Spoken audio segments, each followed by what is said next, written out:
Hello and welcome to the Untranslatable podcast. Today we are here recording episode 25, the grad school edition, where I am hoping to give you all some insight on graduate school, what it's like. I have been through 2 graduate school programs, and I'm sure my amazing co-host Jared has some questions for me as well today. So we are looking forward to bringing this episode to you all and hopefully answering some of your questions about graduate school as well. Without further ado, I would like to introduce my amazing co-host, my buddy Jared. What's going on, Jared? Hello. Happy belated Thanksgiving to everyone. Just wanted to say what I'm thankful for is that Christopher Columbus had the thought to be so heartless and murder all those innocent people, making way for the beautiful country that is the United States of America that stands before us today. Enjoy your dry turkeys. Enjoy your canned cranberry sauces that no one ever buys for any other occasion. And follow us on Twitter at Untranslatable1 for some more good tithings for all that I spread. Or follow us on Instagram, Untranslatable Podcast. Or you can email us. Tell us your favorite holiday. This is not even about... Tell us about your grad school experiences. Tell us about your time choosing grad school, how you chose, what program you were in. Just tell us your untranslatable stuff at untranslatablepodcast@gmail.com. The reason I talk so much about Thanksgiving is because today, for the listeners, is Thanksgiving in the United States. I thought I planned so well to have a Thanksgiving episode come out on Thanksgiving. I pre-planned. I was like, all right, we do this episode this day, this episode this day. That means that episode 45 will come out on Thanksgiving. Then I realized a couple days before Thanksgiving, that Thanksgiving is a week before I thought it was. I was always under the impression that Thanksgiving was the final Thursday of the month of November. It is not. Thanksgiving, do you know when Thanksgiving actually is? Isn't it the 3rd Thursday? No. It is 4th Thursday. The 4th Thursday. And November has 5 weeks this year. So, 9 times out of 10, I don't know the exact statistic. Most times I'd be right that it's the final Thursday. But this just happens to be one of the few months that, every year there's like a month or two that has 5 weeks, and this happens to be one of them. And so it screwed me up. And so I just was going along this whole time thinking Thanksgiving. And then I saw on my work calendar, it was like, no work for Thanksgiving. I was like, what? And I was like, oh, oops. So we will be talking about Thanksgiving, but we'll do a wrap-up after I actually go and eat it later today. But for now, we're going to talk about grad school. I have not gone to grad school. Chad has, but I consider it. And why am I talking so much? Also, what is happening? Why do you consider it? I don't know. It just seems like people, especially in when you're in like the corporate area or just in the business world, it just seems like it's kind of a. It's like, when are you going to go back and get your MBA? It's like, hopefully never. If I do my career properly, I'm going to be mad rich before that matters. There you go. That's the goal. Right. I remember why I was talking about Thanksgiving. I did have something I wanted to ask you, because today is Thanksgiving, and I'm not going to bring this up next time. But are you the kind of person that like misses being home on the holidays? I would say I miss my family, but I mean, I don't know. You don't particularly miss like the sitting down for the meal, is what you're saying? I mean, I do and I don't. My parents are both really good cooks, so I do miss a good home cooked meal from my mom or from my dad. But I would say overall, I'd just be happy to spend time with them wherever. Right. It doesn't have to be. We could get Chinese takeout for Thanksgiving in who knows where, and I'd still be happy. I really need to get that, because you just like there's so many times where I wish I had it just talking to you. I felt like the idea of spending a holiday alone seemed kind of nice until I spent my first Thanksgiving alone, where I was like, wow, this seems like extra sad.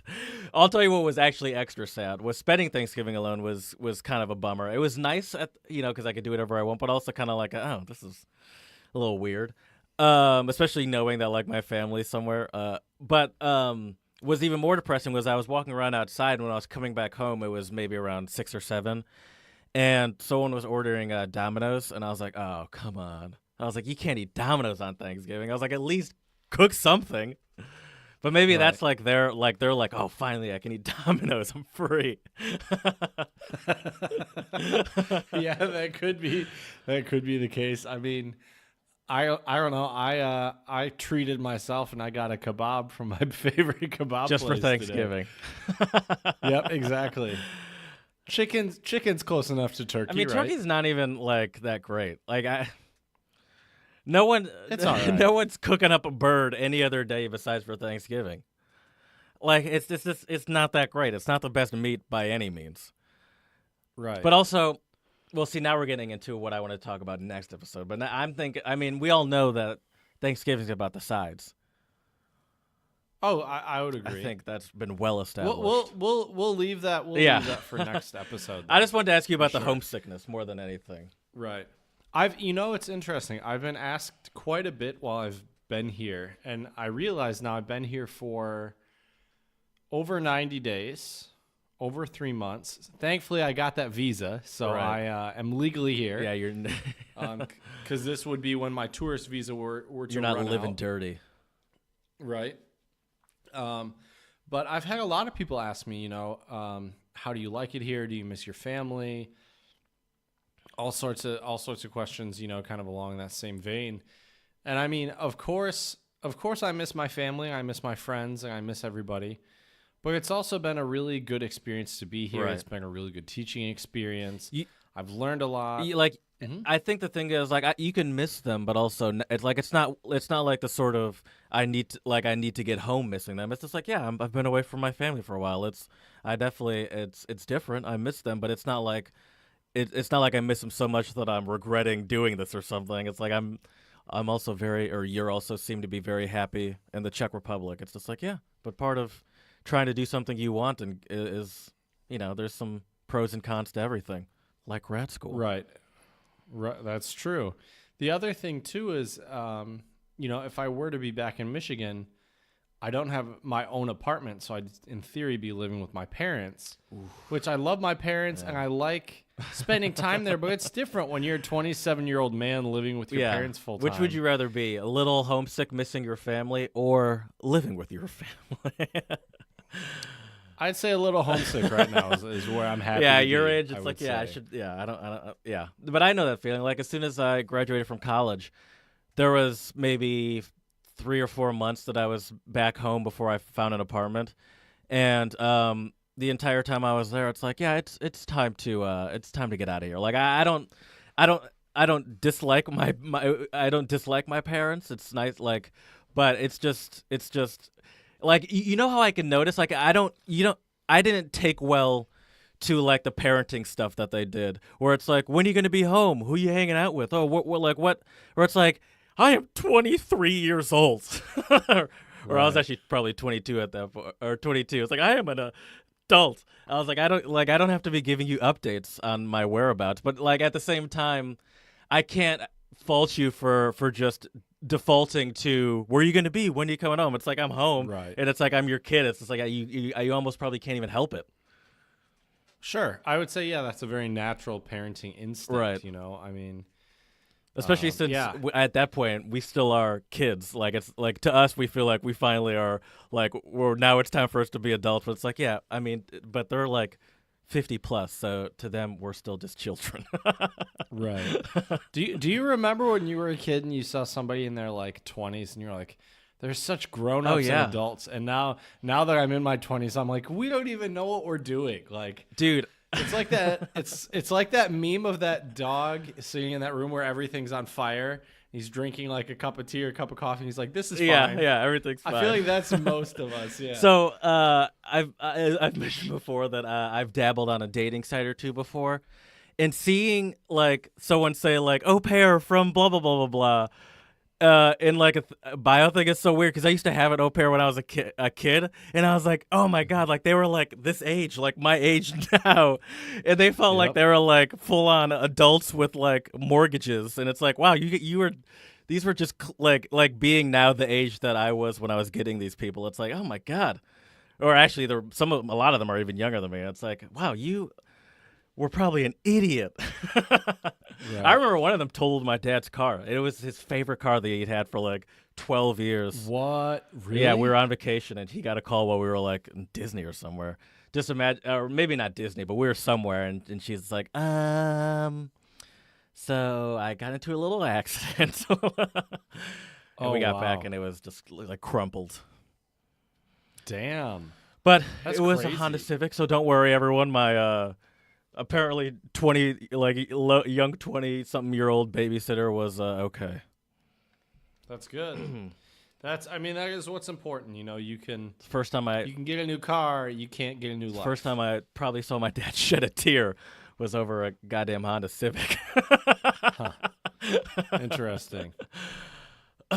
Interesting. Yeah. But yeah, so I don't know, but it's also what I also find interesting is when I tell people, especially people who have lived here in Chomutov for a while, when I tell them that I like it here, people are like surprised.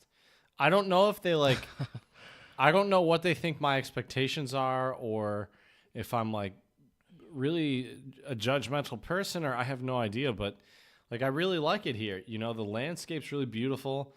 I get to get up in the morning. I always look out my kitchen window where I'm looking out right now. Yeah, beautiful mountains. I'm on the 9th floor, so I'm like up nice and high. And it's really great. You know, I walk to school. I walk pretty much everywhere. Over the weekend, though, one of my students actually took me on a little bus trip, and just around here in Chomutov. And actually, I got to sit in the bus driver's seat, so that was pretty ballin'. What just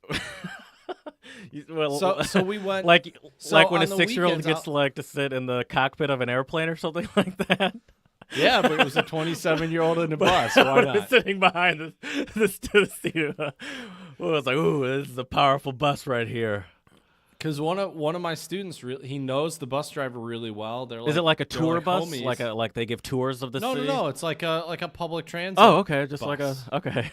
Yeah, but it was cool to sit behind the wheel and see all the buttons and and all that stuff. You know, it was pretty sweet. I mean, I agree. You just sound like, it's just so funny. It's just like, oh, it's so cool to see all the buttons. And it was Did you open the doors? Did you get to open the doors? So this is the other thing I learned. Because then you'll give me back. Depending on the type of bus, there's actually a button to open the door outside of the bus. Oh yeah. It's like on the front of it. Right. Not by the doors, but on the front. I didn't know this.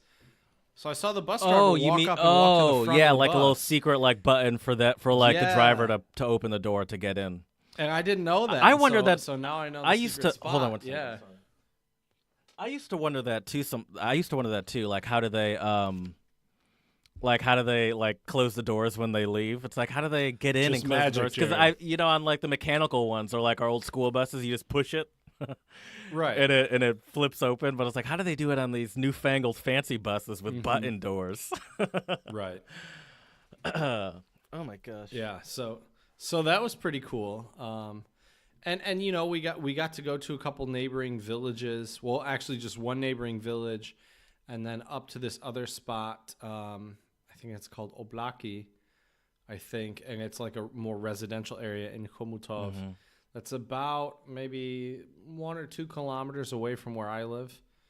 I couldn't tell you in miles. I have no idea. I wish I had because that sounds like a great thing that I could have done, like if Brad would have come, like somehow do like a city bus tour, or it's like if he'd like, oh, I could show you the city for $3. Right. I took the bus for the first time a couple weeks ago in Philadelphia. How was it? I mean, it was cheap. It was fine. I like having a car, Yeah. but it was fine. I wish it was. I don't know. I wish just the technology was a little better and they made it a little easier to figure it out. But like it was fine. It was just a bus.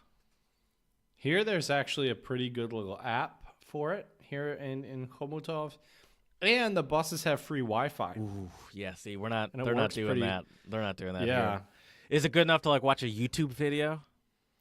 I mean, I was talking to my student, so I don't really know. Okay. But it's like, hey, I'm I watching a there's YouTube video. We have Wi-Fi on Right. the bus. right.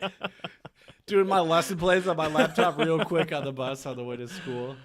Yeah, it was pretty crazy, but it was interesting. And then what I also really liked was the bus driver was like super friendly, and we were stopped at a stoplight, and this woman that he knew and her son were walking by, and he opens the door and he was like, ahoy, hello, and Czech, and starts talking to her. And it was just really cool how friendly he was. That's something about Philadelphia. Granted, once again, I've only been on one bus, but it doesn't seem like you're going to get a lot of friendly bus drivers here. Greeting everyone. It's going to be more like it's going to be a more transactional experience than that. Right. Yeah, well, I'm sure it's like that in the Czech Republic as well. I was just lucky that I went. You mean in Prague with my or student something? Or you mean in the Czech Republic as a whole? I mean in the Czech Republic in general. Oh, you just went with the guy that knows a bus driver. Yeah, and he's a really nice guy. Okay, all right. So yeah, but it was kind of cool. It was interesting. Yeah, for sure. But yeah, and tomorrow I will be going to Prague to celebrate Thanksgiving with all the other people in my organization. Are they doing so a cool. Friendsgiving? I guess you could call it that. Are you guys like meeting? Does someone live in Prague that you're meeting at their place? No. It's through our organization. Oh, okay. Oh, Yeah. so they're providing food. and Yeah. stuff. But what's cool is we're staying in a botel. Do you know what a botel is? I mean, I could take a guess. What is I'm it? going to assume it's a hotel on a boat. Yes, sir. Interesting. Okay. Does the Yes, boat sir. move, or is it just permanently docked? I think it's docked, Okay. but we'll find out. I'll let you know All right. after my experience on the botel. I think a botel sounds cool in theory, but it sounds like it might be a gimmicky thing in practice. Right. Yeah, I agree. I also feel like, what if you bring a bunch of valuables and the boat sinks? You lose all your valuables, right? Listen, if the boat's sinking, you got a much bigger issue than your iPhone. That's true. Well, I was going to bring my laptop, but I decided not to. The only thing you have to concern yourself with is saving that untranslatable Rolex. That's true. That's true. Good point. But yeah. Speaking of that untranslatable Rolex, or else do you have something else to say? Sorry. I it just don't. seemed like a perfect segue. I don't. Should we get to the shout-outs? Oh, yeah. Yeah. Okay, so let me... So, do you have any? No, I don't. Oh, Okay. sorry. You're good. So I have two shout-outs. So there is a restaurant in Missouri that is giving or donating dinner and clothing to 10,000 people in need on Thanksgiving Day. And one moment here. So the dinner, so it is the Brass Rail Steakhouse is delivering over 10,000 dinners to needy families on Thanksgiving. Nice. So a big thumbs up and shout out to the Brass Rail Steakhouse in O'Fallon, Missouri for willing to give such a helping hand during this time of year. Speaking of that, I was actually, then I do have by the way, yes. Shout out to them. And shout out to everyone that takes out their holiday to volunteer and actually help other people. There's this bar well, as I've mentioned before, Asher Roth, local rapper to me. He was I follow him on Instagram and whatnot, and he was doing this thing at this bar around the corner from me where to like the cover for the bar. It's just a normal bar. There's never been a cover there. Because I've been there before. Anyway, the cover was just to bring a some canned good of some sort that he was gonna then take to a local food drive thing. I thought that was cool. It's like, especially since for those of you that don't know, in America, the day before Thanksgiving is a very popular bar day and a very popular going out night, I guess. But Yep. so shout out to Which him as well. I've actually, definitely. Which I have never actually participated in, really. I've never really gone out and raged the day before Thanksgiving. I have not either. I have gone out the day after Thanksgiving and it was dead. But that might have just been where I was at. I believe I was in Colorado or Denver or something like that. So maybe it was just where I was at. But yeah, I've never done that either. It seems nice though. I like the idea of it. You know, you're with your, all the families around. It's like, all right, let me just get out of the house for a bit, and then tomorrow will be full family day. Right. So yeah, I can get on board with that. Yeah. Oh, definitely. All right. Well, my next shout out goes to a man. I'm trying to find his name really quick. Archibald is his last name. Oh, okay. So this is coming from Canada. So a homeless fan found some rare artwork of Bambi in a trash bin. He sold it. Just wait, the story gets even crazier. Bambi from the movie, the Disney movie. Yeah, like a painting. Okay. Yeah, a rare painting. And so this homeless man found a ratty picture of Bambi in a trash bin and brought it to an antique dealer, Alexander Archbold. Sorry, not Archibald, but Archbold, to get a few bucks. So at first Archibald thought he had brought a replica of an animation from the 1980s or 1990s. He thought if he removed the broken frame and cleaned it up, the picture might fetch $80 to $100. He paid the homeless man, Adam Gillian, $20 for it. But when he took it out of the frame and flipped it over, Archbold discovered an old certificate of authenticity. Even more surprising, it had a copyright date of 1937. Bambi hit theaters in 1942. Suddenly, Archibald realized he had an original Disney animation cell, a hand-drawn image on a celluloid set, with much more value than he initially thought. When I knew it was going to sell a lot of money, I knew it wasn't right at all. So, this man, Mr. Archbold, sold the piece on eBay for $3,700. And who painted it again, though? Who's the painter? I don't know. I don't understand what makes this painting so special. It was a legit painting of Bambi. What do you mean a legit painting of Bambi? By someone at the Disney Studios. Oh, okay. So it was so it wasn't like an art piece. It was like a storyboard kind of thing or something like that? No. It looks like a painting. It looks like a celluloid, but it was probably used in the movie, shit, I would imagine. Dude, look what I found. I just was looking under my desk and I just happened to I found this. It's a legit painting of Bambi. You can even see it has Disney's signature right there. Oh my gosh. Dude, I'm going to be rich.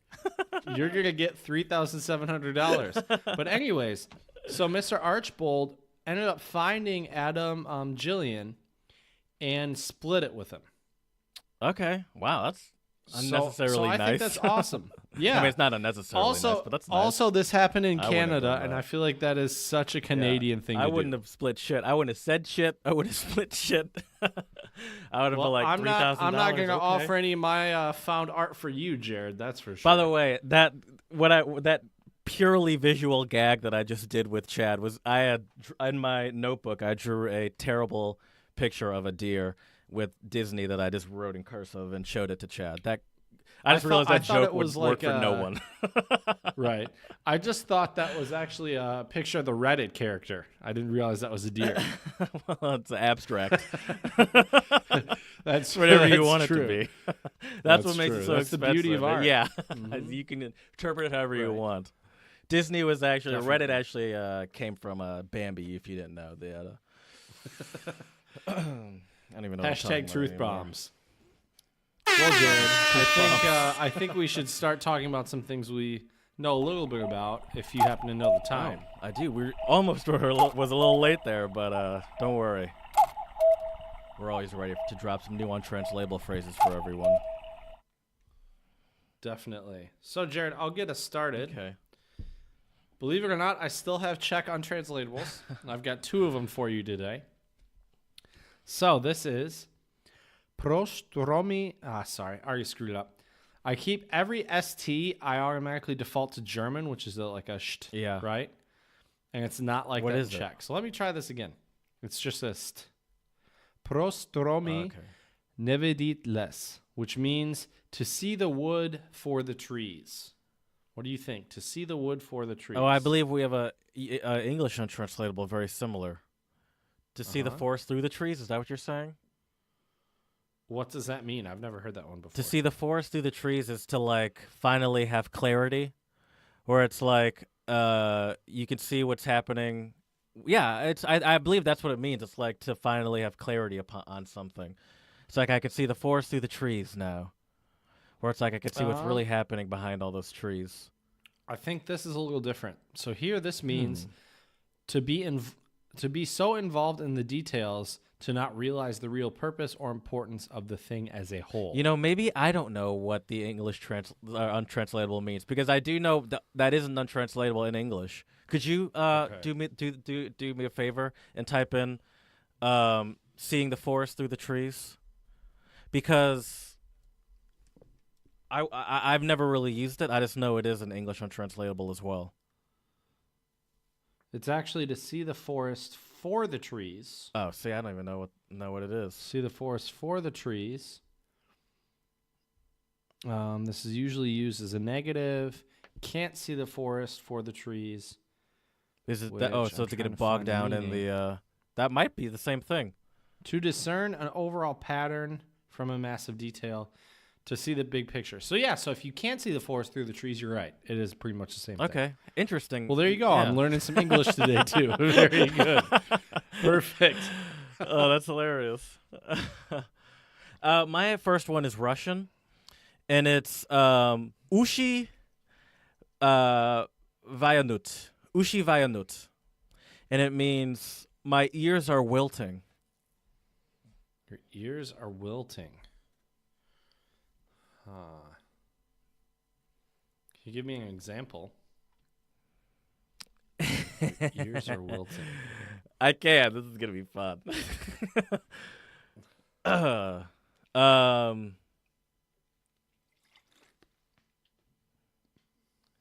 See, actually, it's gonna be hard because everything I say is gonna be. I'm trying to think. Okay.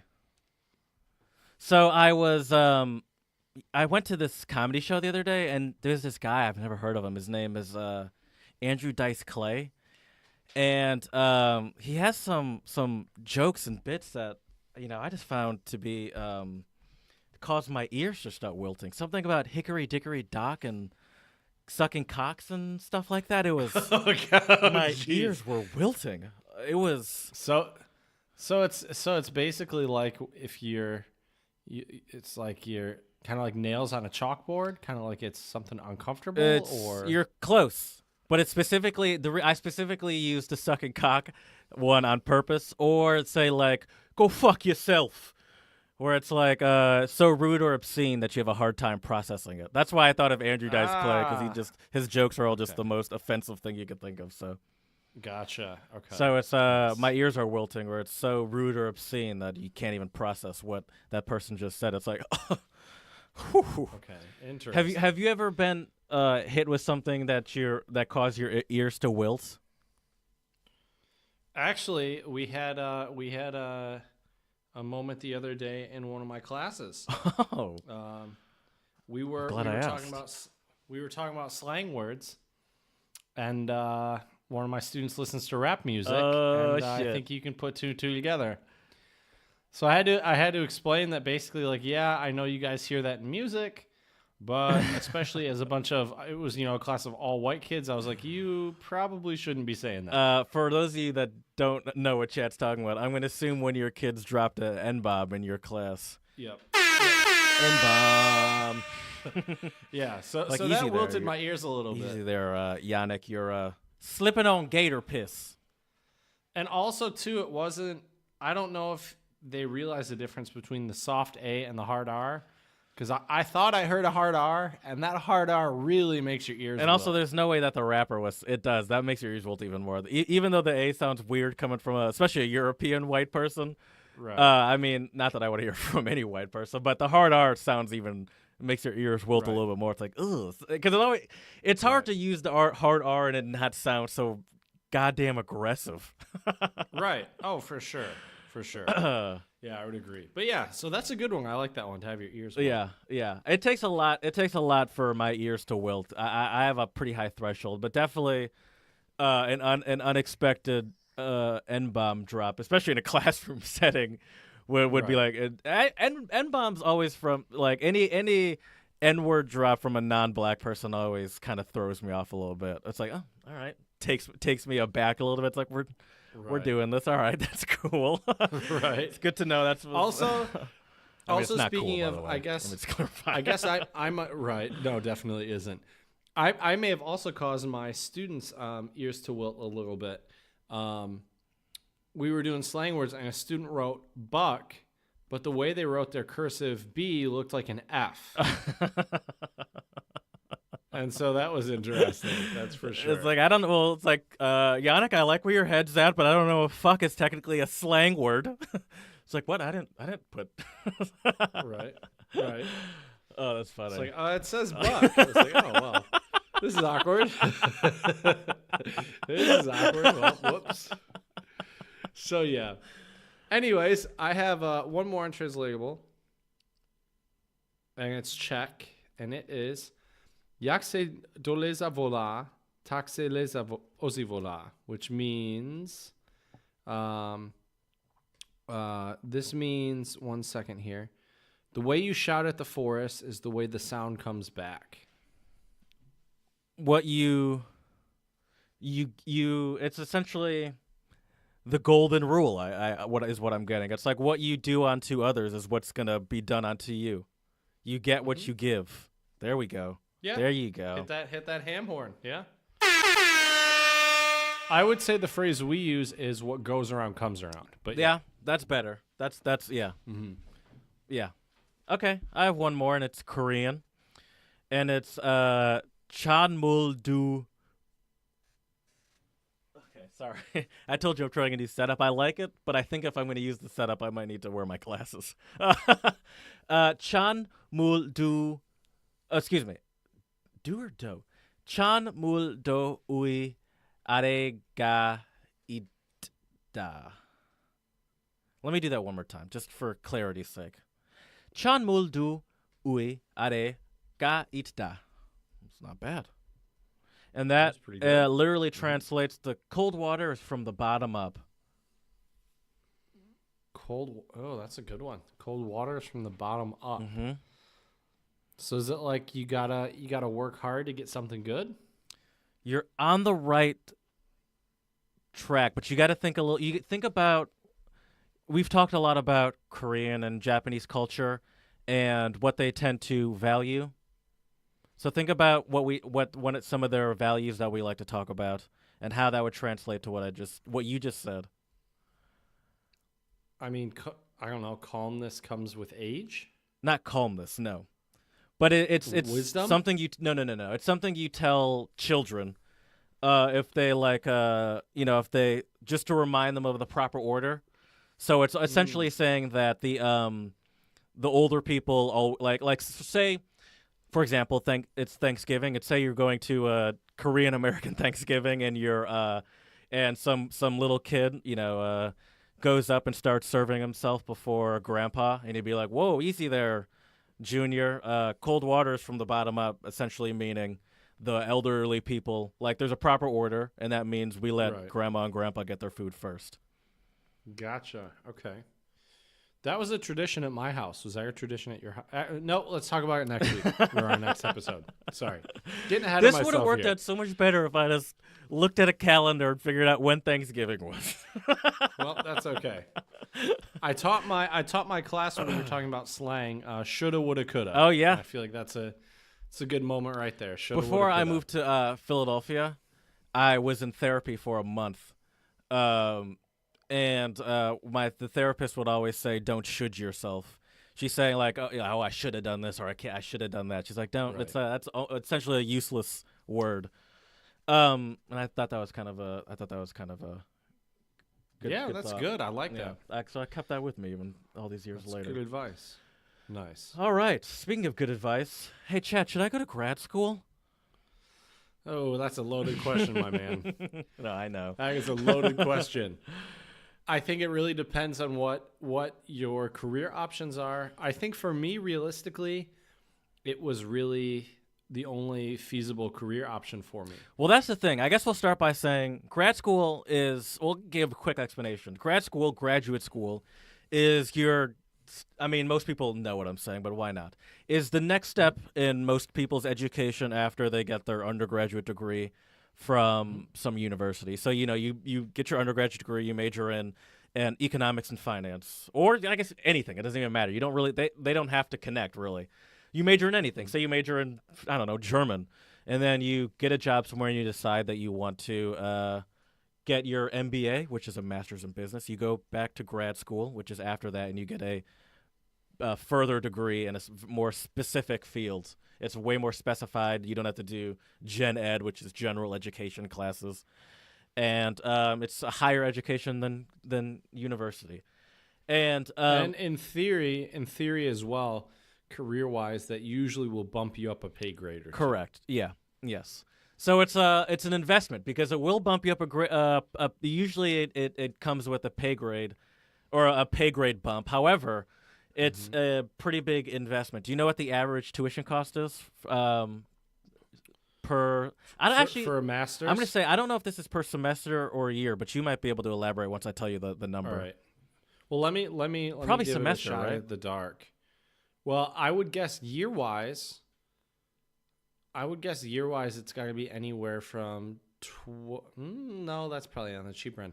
It's probably somewhere, depending on the school, $20,000 to $40,000 a year.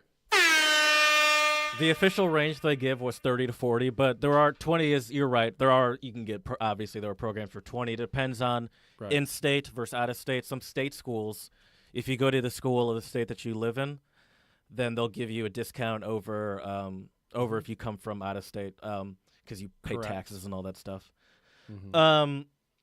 So it's an expensive, and that's for a year. Most programs are at least going to be 2 years. Some 4, some 6, some 8. And that's not counting living expenses. Correct. Books. Well, that probably counts books, I would imagine. Maybe. I don't know. You would know better than me. I'm not sure. I mean, I was lucky where a lot of I think per semester, I spent maximum $200 to $300 on. See, that's interesting. That is not bad in comparison to undergrad.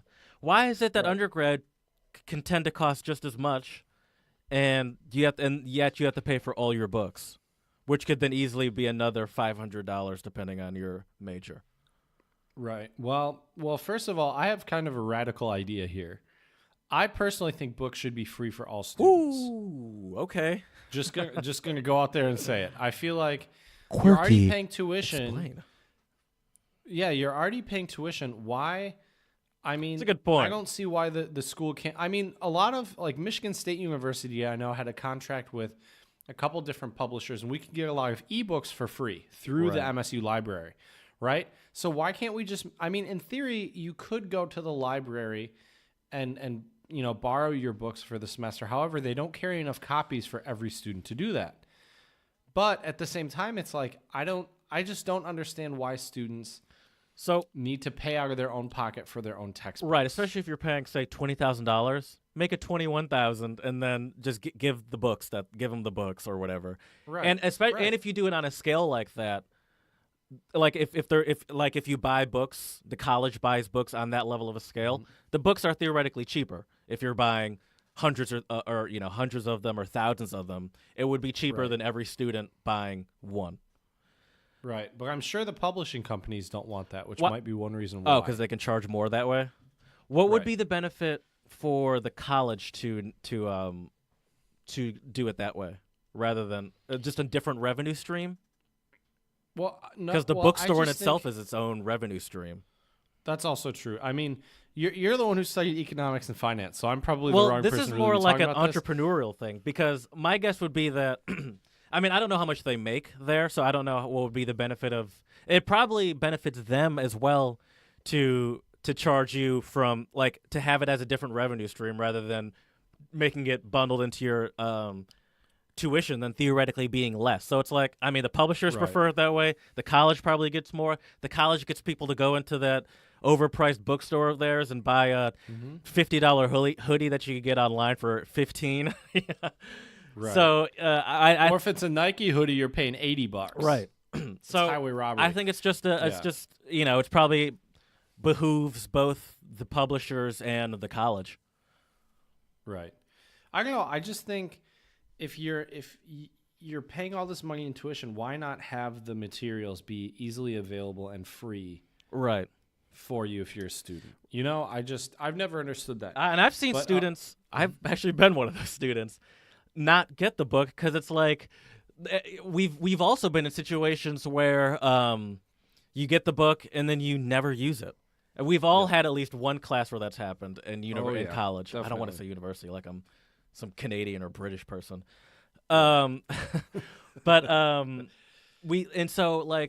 There's also this sort of game you play with yourself at the beginning of every semester where it's like, are we even going to use this book? Or it's like, you don't know this class, yet you're deciding on a class you don't even know how useful you think the book's going to be. Right. Or it's like, I mean, it just seems like a very inefficient way. But I don't think, I mean, besides for there being there being something to not recidivism, that's like prison. What's the rate that they use for like graduates, and like there's a full like retention thing they have over the 4 year or over the full program. But anyway, I think it's just retention. Yeah, I think that there has to be like a balance between that, yet also kind of making it a little bit more difficult for people, because it's like I've seen people just go without books because it's like it's either between this or like for my first month, it's either between this or just paying my rent or something like that. Right. And for a lot of people, it's between buying textbooks or having food on the table that week or paying for your rent. Yeah, right. I agree with you. The other thing too, I had a strict rule.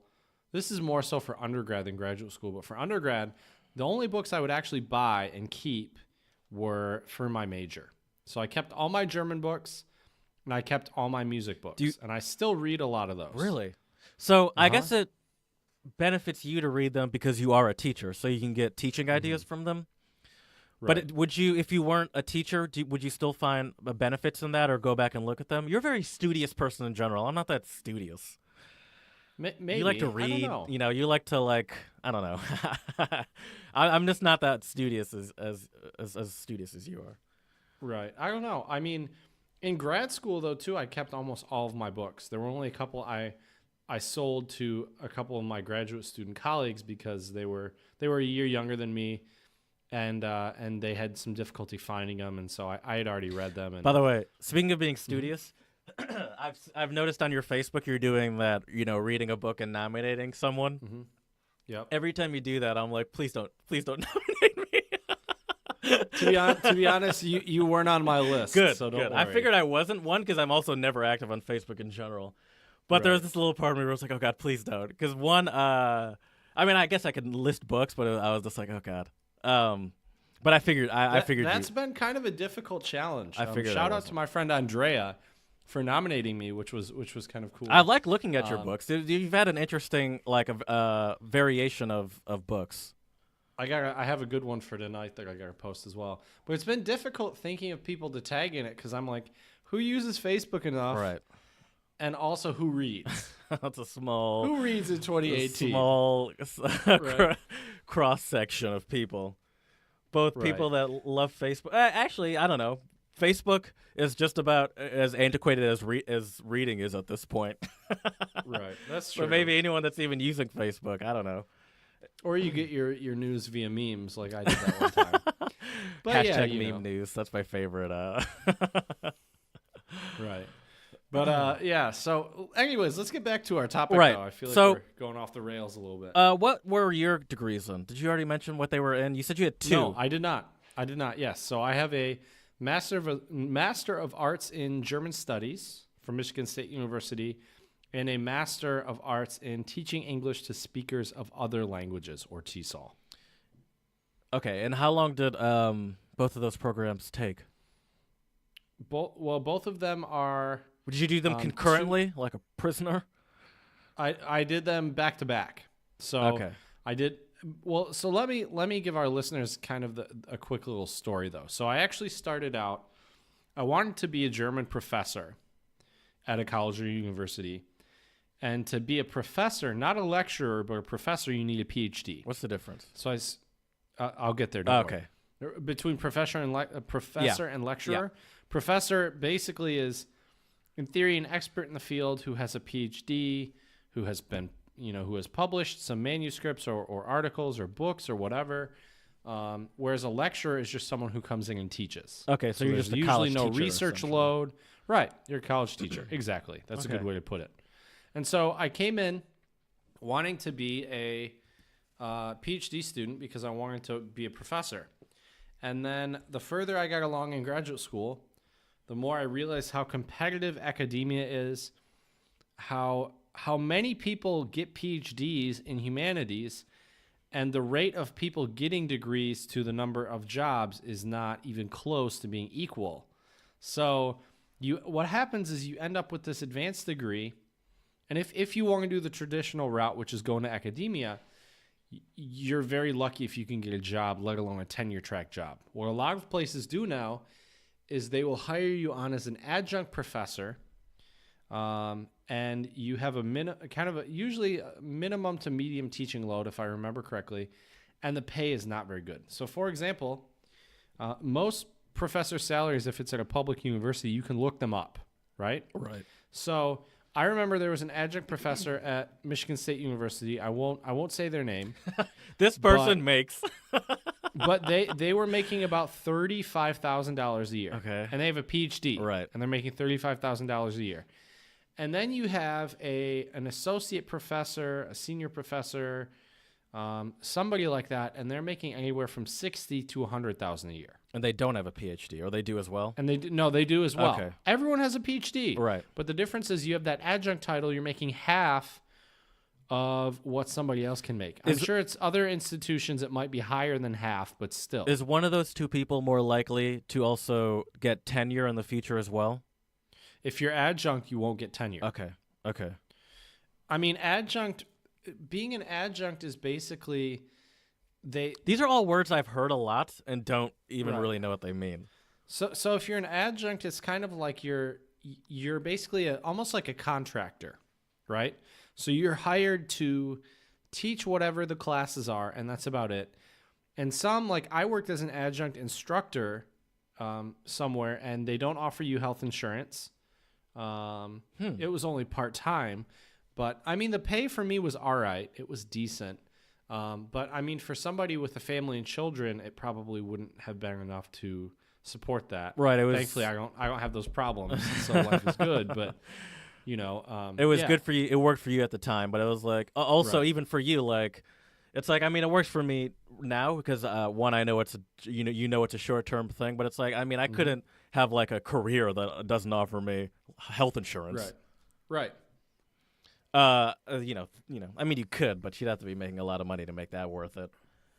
Exactly. Okay. Sorry. So those were my two degrees. But anyways, I went on a tangent there. So basically, I started as a PhD student, and then I realized my odds were really, really slim to get a good job. Everybody dreams about getting that good, cushy. I don't even think cushy is the right word, because being a professor is really difficult. Yeah. And a lot of people, I think what a lot of people see is they see this like really intelligent person who gets to go to like cool conferences and teach classes about topics they like. Dress casually. But they don't see, right. But they don't see all the extra hours they have to put in. Good professors spend a lot of time helping and mentoring students. I would never have been where I am without the mentorship of a lot of my, former professors at Albion and at Michigan State University, without a doubt. It definitely seems like one of those jobs where there's always something you could be doing. Like Yep. You teach classes, so there's always this standard stuff that go along with teaching classes, reading papers, figuring out lessons plans. You're also probably researching something, doing some sort of research. You're probably also working on some sort of article and or book that you want to publish. Yep. So it seems like there's like that's a very good job for you to feel guilty when not working, because there's always something definitely. you could do. Like my job, there's not really always something you could do unless you're just like doing the same sort of job consistently at home. But it's not like, oh, there's this other aspect of my job that I could be doing as well. Right. And that's also the danger of grad school, is that you see all these, hyper hardworking, intelligent individuals who are your mentors, your professors, your advisors. And then I felt guilty a lot of times when I wasn't doing extra work, and I feel like that's a common problem with a lot of graduate students, especially PhD students. I think once I switched from the PhD to a master's, I chilled out a little bit. So is it competitive, or is it just like you kind of feel like you're like, what am I not doing because I'm not constantly studying like these people? Well, here's the thing about graduate school. It's definitely competitive, and I think a lot of because most stuff is also students, on a scale as well, isn't it? Well, I mean, so as far as which grades, adds more competition, I think.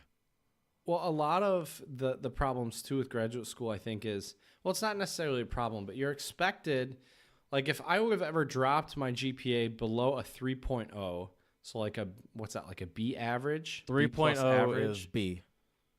Okay, B average, you're on academic probation. Yeah. I think it might have even been 3.3, which I think is like a B plus-ish, somewhere around there, right? And but it almost seems like, from what I've heard, sorry, I'll let you finish, but from what I've heard, it almost seems like there's no point if you're even that low in a grad school. Like, if your GPA is even that low, it almost seems like there's not even a point.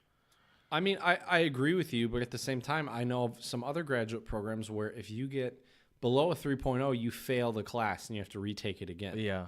Okay, sorry, what were you about to say? I cut you off.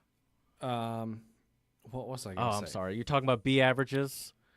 B average. 3.3? Oh, yeah, I remember. So now what I was told before I started graduate school was you need to 4-point all your classes, or you should be 4-pointing all your classes. Which is essentially an A, perfect score.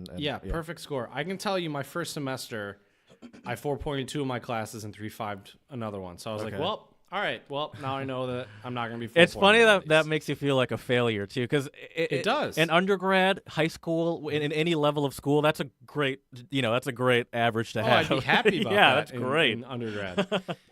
And I got a 3.0 in one of my classes, and I almost lost my shit. I can imagine. I mean, that seems. Yeah. It almost seems like you just wasted away your grad school at that point. Yep. You hit the nail on the head. And how did it affect? Like, did it? I mean, I guess you graduated. But what happened? I mean, it didn't drop my GPA that much because I think it was either my second to last or my last semester in graduate school. Well, for German, that was for German. It was this class on intermediality. It was an interesting class, but the thing was, the professor didn't post any of our grades. At the time, I should have just asked her what my grades were. Mm-hmm. That's another thing for all of our listeners. If you're in grad school, don't be afraid to ask questions and ask for help, because I was one where I would try to do things on my own. I still try to do this. Yeah, me too. I've been trying to get better at it. I'm terrible at asking questions. Oh, me too. And asking for help. And it's okay to ask for help, right, especially graduate school. That's why your professors are there. That's why they're, in theory, making the big bucks. Right. And also, I mean, the thing that was nice about Michigan State University was my colleagues in both of my programs, in German and in TESOL, we were a really tight-knit group. So we weren't afraid to help each other out, to study with each other, whereas I've heard of other programs where it's so competitive that they don't help each other out, which I think is a shame. That is something I noticed spending a weekend with my sister in Michigan, is that they seem to be there does seem to be a lot of camaraderie between people, because they're in large lectures, but then their lectures are broken to sections. Have you heard this before?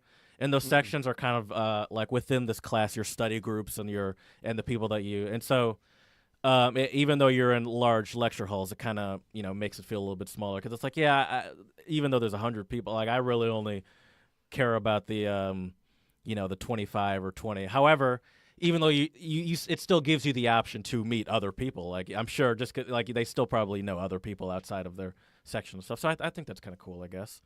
Right. So what was your schedule like? Did they differ between the two programs? A little bit, yeah. So after actually, it doesn't even really matter about when I switched from PhD to when I was a PhD student, though the requirements were a little different.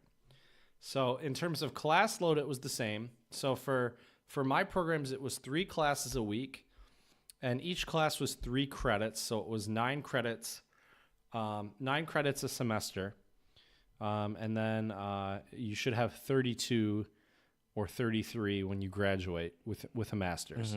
And so my classes were, for the German program, they were in the evening, so usually like 3 to 5:50 generally. So they were 3-hour lectures, so it was kind of long, but usually we'd have like a 10-minute break somewhere in there. And a lot of them were not really necessarily lectures, but more discussion-based. So we'd have to read not a textbook, but read some type of novel or a linguistics book about German, and then we would come in and talk about it. Well, that's great. I mean, that helps with as a 3-hour, it's better that being a 3-hour class than just someone lecturing at you like my Hungarian econ teacher in Austria. Right. And I don't know if I would have gotten through it had it been a traditional just lecture all the time. Right. And I have to say it really improved my German a lot. Was it all in German? Most of the lectures were in German. Okay. That's great. Most of the time. There were a few times where in one of my classes we were doing critical theory and hermeneutics, which is like, it's basically like philosophy, more or less. Okay. Like, in a very bare bones term, it's more or less philosophy. And so, what we one of the texts we read was by a German guy named Martin Heidegger, and it was so complex and so difficult to discuss in German. We did discuss that one in English, right. Even though, to be completely honest, we could have discussed it in German, English, Spanish, Russian. I don't care what the language was. It was so theoretical and right. confusing. I was about to say it sounds really like it sounds like it's just a tough thing to. But I can understand where it's like you're trying to find these, like you're spending so much time trying to find the proper word, probably in English to explain it, let alone in German to explain it. Right. But see, I think one of the problems with the German program is it's very geared towards going down the academic track, which I understand, but also a lot of cultural studies and literature, whereas I was always more interested in becoming a teacher. So I have to say that I loved the German program. I learned a lot, but the TESOL program in terms of practicality was much better and more applicable for me as my, for a career in teaching. So the German one didn't really focus on was it pedagogy? Is that the word I'm looking for? Correct. It just more talked about the language and culture of the language and right. Which sounds interesting, but not what you were focusing on. I mean, it's great if you want to research those kinds of things, or if you want to be a professor of literature or cultural studies. But I was always you could put on your resume, teacher, linguist, German linguist. I don't think 2 classes about German linguistics makes me a German. Oh, I linguist. thought what's your master's in again? The German one? German studies. Okay. German studies. So the complete program doesn't consider you a linguistic German no expert. I mean German there's expert. you can to do that you would have to get a master's in linguistics, probably with a focus on the German language. Okay. Yeah. German studies is a much broader term. I mean, German studies, you do everything from history, culture, a little bit of the language as well. Does that feel like a waste of masters? I'm sorry. No, not really, no. Okay. I mean, because it kind of sounds like it. I mean, it sounds like sorry, excuse me. Coffee. I had coffee right before we started, and it usually coats my throat. Does it? So it seems like something you're interested in as someone that loves German, the culture of German and the language. But is it applicable to you trying to find jobs? I would say so. I mean, but here's the other thing about graduate school, that especially if you consider graduate school for becoming a teacher, which is why I went to graduate school, you got to get some teaching experience while you're there. And I worked as a TA for 2 years for German. And then when I started my TESOL degree, they only had a certain number. Excuse me, got the hiccups. They only have a certain number of teaching assistantships for the English Language Center, which is where you would teach as an English teacher at Michigan State. So they didn't have enough spots. I was lucky enough to get funding through the Center for Language Teaching Advancement, which is basically it's a center or a language school within MSU to help give support to faculty, students, people in the community, and promote language learning. Do you have to go and find that teaching. you have to go after that yourself and apply or something? Actually, no. It was offered to me. Wow, So I look was at lucky. you. Yeah, it was offered to me. So I Okay. got very lucky. Club. And so for that, I worked. It was really great. For that, I worked in the language computer lab for 2 years. So I learned a lot about language testing, using technology with language teaching. We did this thing called distance learning where we set up this TV screen with a webcam on it, and it's called a Polycom. And then we had students come in for classes that the lecture might be happening at Ohio State or Penn State or somewhere else in the Big Ten, and they could sit in on the lecture and participate as well. So it was really cool to learn about those things. Yeah.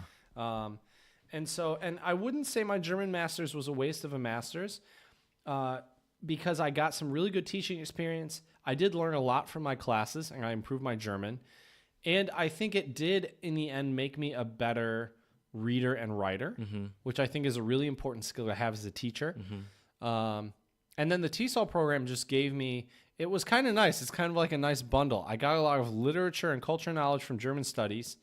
And then TESOL, it was much more just practical teaching methodology, pedagogy, Gaji or writing Goji? lesson. You can say both. Okay. I don't think there's All right. I don't think it really matters. And then also, You're the linguist. I wouldn't say that. I would say I'm a language teacher, not a linguist. I would say there's a difference, but yeah. So it was just a good experience. It was a long 4 years though. I mean, it goes by fast, but it also feels long. In the moment, just because you're constantly on, and there's, and as you said before, you feel guilty if you're not working. So in the moment, it just feels like never ending because all you're doing is just this continuous. What's next? What do I have to do now? What am I working on now? But then once you finally have a chance to stop and look back at it, you're like, oh, it's over. It's like it didn't feel that quick when I was, sitting at my desk for 4 hours, 5 hours at a time, or whatever it is. Right. Exactly. Okay. Wow. I've had things I wanted to ask you, like in between all of that, but I'm so interested just listening to you. I don't even want to interrupt, and that takes a lot for me not to want to interrupt. What was the admission process? So, actually, let me go back one step. I'm going to ask you that in a second. How did you figure out which? Because there is a lot of stuff I'm sure within sort of language learning or pedagogy that you could have focused in. How did you decide on German studies, and then how did you decide on TESOL? Like those programs were the right ones for you, what you wanted. Maybe you could. So I don't know what's. I'm going to shut up. Yeah, great question. Great question. And I think for anybody considering graduate school, they need to consider what do they want to get out of, their experience? What skills do they want to have at the end of the day? And sometimes you won't know this. I didn't know what I needed going into it, and you probably won't either. But you should have a rough idea. Do you want to be a teacher? I actually now have kind of changed my career trajectory a little bit. Eventually, I'd like to become an educational consultant where I can go in and help teachers in schools improve that's cool. their language instruction, which I think would be an amazing job. But anyways, I think you have to also do some research on the faculty there, what courses they teach, what their research interests are. And for me, the reason why I picked Michigan State was that, at least for German, the big kind of thing that got me interested was they were also offering digital humanities. So what digital humanities is basically doing your traditional, talking about social studies or culture or history or language, but doing it in a way that it's digitized and it basically is kind of like a new, fresh way to look at research and have discussions, basically. I mean, there's really, the funny thing about the term digital humanities is there's no set definition that everybody's happy with. Right. But anyways, well, that's because what drew me. it's so new. They haven't even really developed what it is yet. Correct. And it's constantly changing and evolving too, which is what drew me to it. And I thought in the future, this will be a great tool for me as a teacher, as a researcher, it's kind of as like a scholar, whatever. Majoring in IT in the 80s or something like that. It might seem useless then, but there's some forethought to that I think you have to be able to find as the student. Exactly. So that and at the time, because as I mentioned, I wanted to become a German professor, so a PhD was what I needed. And they actually had an accelerated PhD program where you do a PhD in 4 years, you skip a master's, you do a PhD, and you're done in 4 years. Which I can tell you right now, looking back, I'm very glad I didn't stick with the PhD because I don't think I was academically mature enough to be ready and finished with a dissertation in 4 years and then ready to hit the job market and compete against people who already have a master's, maybe even 2 masters, and are 10 years older, 12 years older, have some books published, and I'm out there, I'm this little baby fish swimming in a sea full of sharks. Right. But I liked the fact at the time that they had an accelerated program.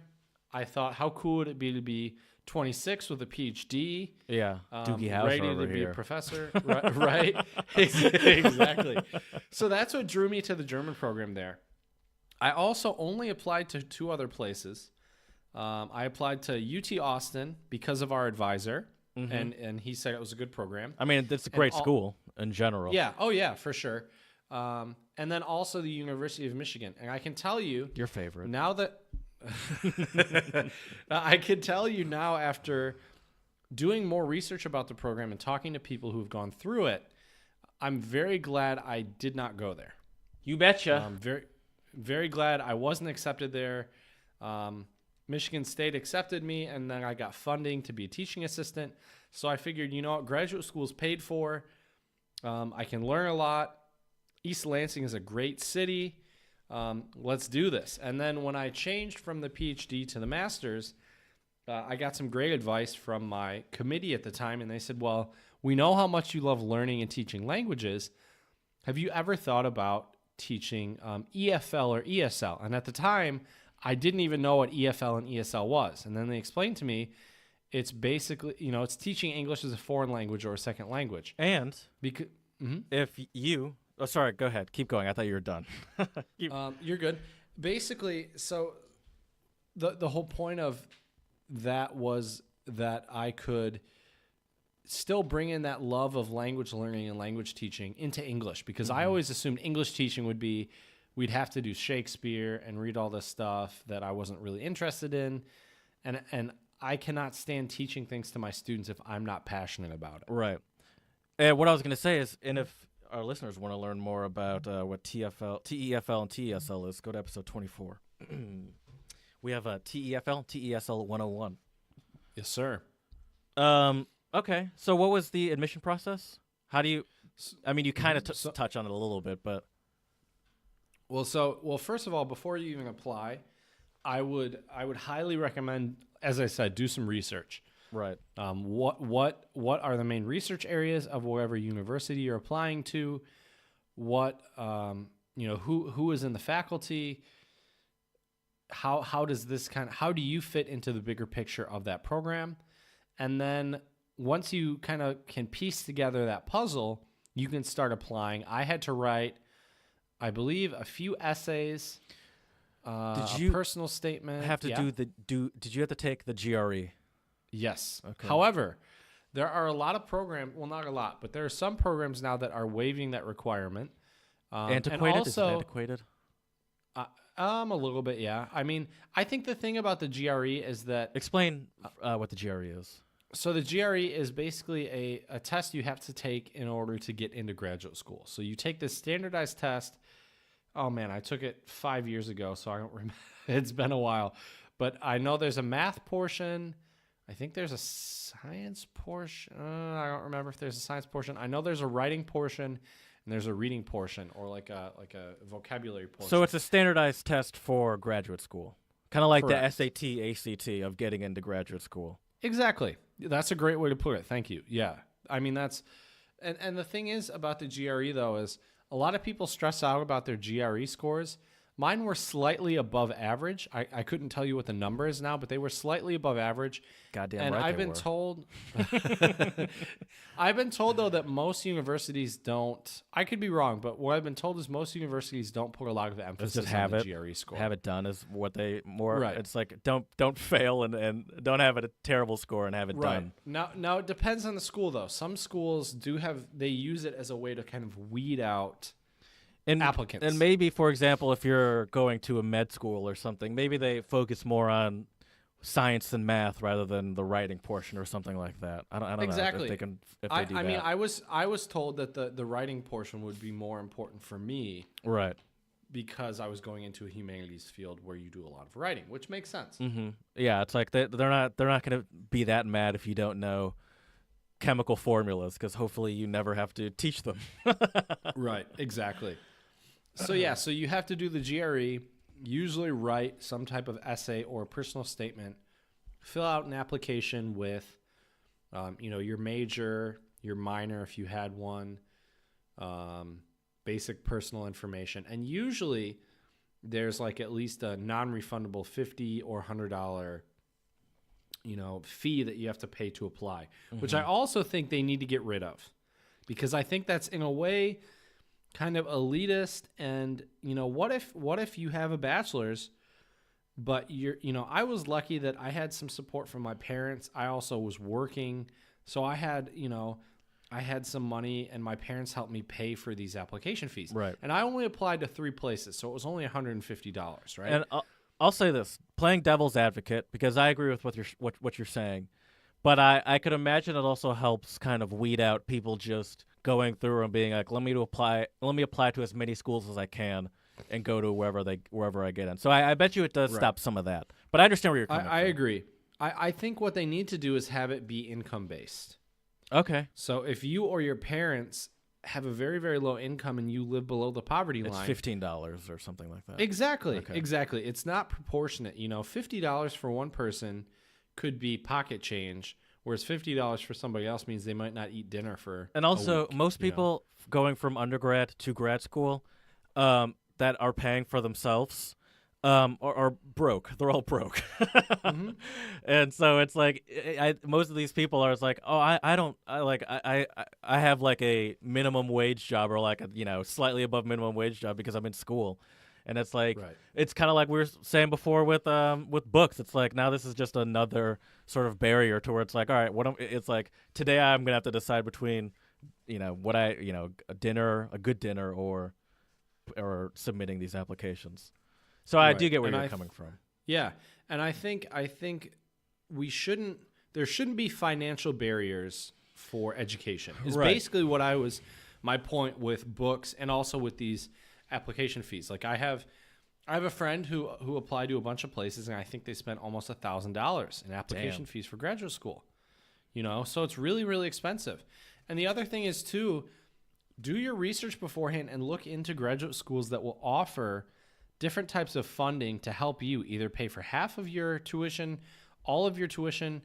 I was very fortunate and lucky. I'm knocking on my wood table right now that I didn't have to. I think in graduate school, besides my books, I think I had to pay $50 for 4 years of graduate school. Wow. I think the first year it was like $17 I had to pay for some administrative fee. Another year it was like $20. I think it might have been $20 after that. Okay. So maybe a little bit more than $50, but I mean, it wasn't very much, and so I got 2 degrees, didn't go, deeper into debt for graduate school.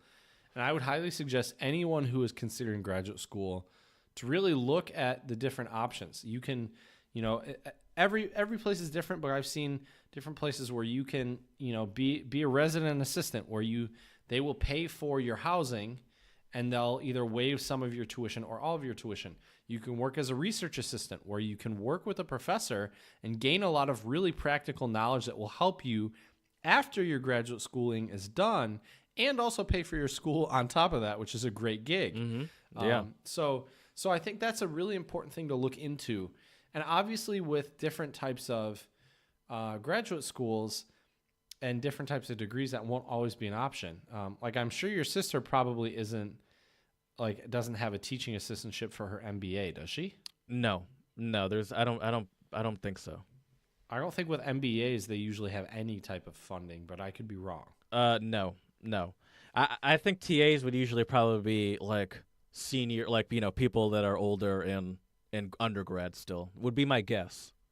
I'm not sure. Yeah, but I'm pretty sure. I'm pretty confident in saying that she doesn't do any sort of TA stuff. Right. Okay. Ooh. See, just the amount of information I'm getting in this conversation almost feels like it's validating me not going. It's like, I mean, like, this is even before we get into actually even being in grad school. I'm already like, this is so much work. It is.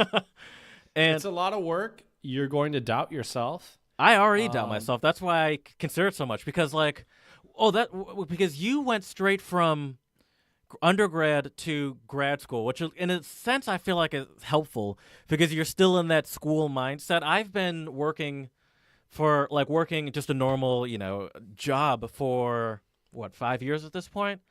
And so, so I go home and I'm free most times. I don't have to study. I don't have to take tests. It almost feels like my sister, when I was talking to her in Ann Arbor, she was saying that was one of her hardest things to adjust to, is just that, like, it is hard to get back into that school mentality once you've been working like a normal adult for a while, and you have a nice income that you start to realize again how comfortable you are and how easy life is, and almost how simple life is. And then you have to retrain yourself to give up all that free time that you became so accustomed to. Right. And that's one of the reasons why, obviously, I'm not sure if I could have actually found a job in the fields that I was interested in working, but I also wanted to keep going for that exact reason. I was worried if I started working somewhere full time, it'd be really difficult for me to go back to it. I mean, I've seen coworkers that are simultaneously working and doing MBA programs, Masters in Business programs. Right. And they have that same mentality like you do. Like if you're not getting a 4.0, you're wasting, like, it's a waste of time essentially. And just seeing how much time that you have to put in, especially as someone that is still working, it's insane. It's like you're giving up. You have to give up everything, and I don't know if I'm willing to do that. And that's not great, but I honestly don't know if I'm willing to do that. And I forgot what I was just about to say. Nope, forgot. I forgot what I was about to say. I was on a roll too. On a roll with butter. You were. You really were. Well, I will also say this too. And this may also be a controversial idea, but I've read at a couple places that, obviously an MBA will help you with the pay grade and everything like that. But I've also read that there's enough books and other knowledge out there where if you're only after the pay grade, then you should do the MBA. But if you're after the knowledge of what you get out of an MBA, you can do it without them. Yeah. But couldn't you do that for most graduate? I mean, not being a doctor or something like that, but in theory, most like yeah, arts, like arts related. Whether it's business isn't arts, but it's more arts than science businesses. Right. I would say. I think in theory, a lot of things, yeah. But like, for example, if you go into education or teaching, you need that teaching experience. You can read a billion books about teaching, but until you are in front of a classroom and you have to manage it and lead it and explain things and everything else and plan it, it's, I could plan a million lesson plans and try to go teach them, and I guarantee you that most of them will not go exactly as I have them planned. And that's also a difference between MBAs, for example, and other graduate programs. Is business programs seem to value work experience way more than say like it's like, for example, your program, you can't really get good work experience without doing the graduate program. In a lot of business programs, it seems like you have a better chance of being accepted based off of your work experience because you don't need that graduate degree to get a good job in any sort of business, finance, accounting. I mean, accounting you need CPA, but still, like you don't need a graduate degree to get any sort of good business job. So I think they definitely look a lot more to that than your program would, which would just look way more at your previous academics.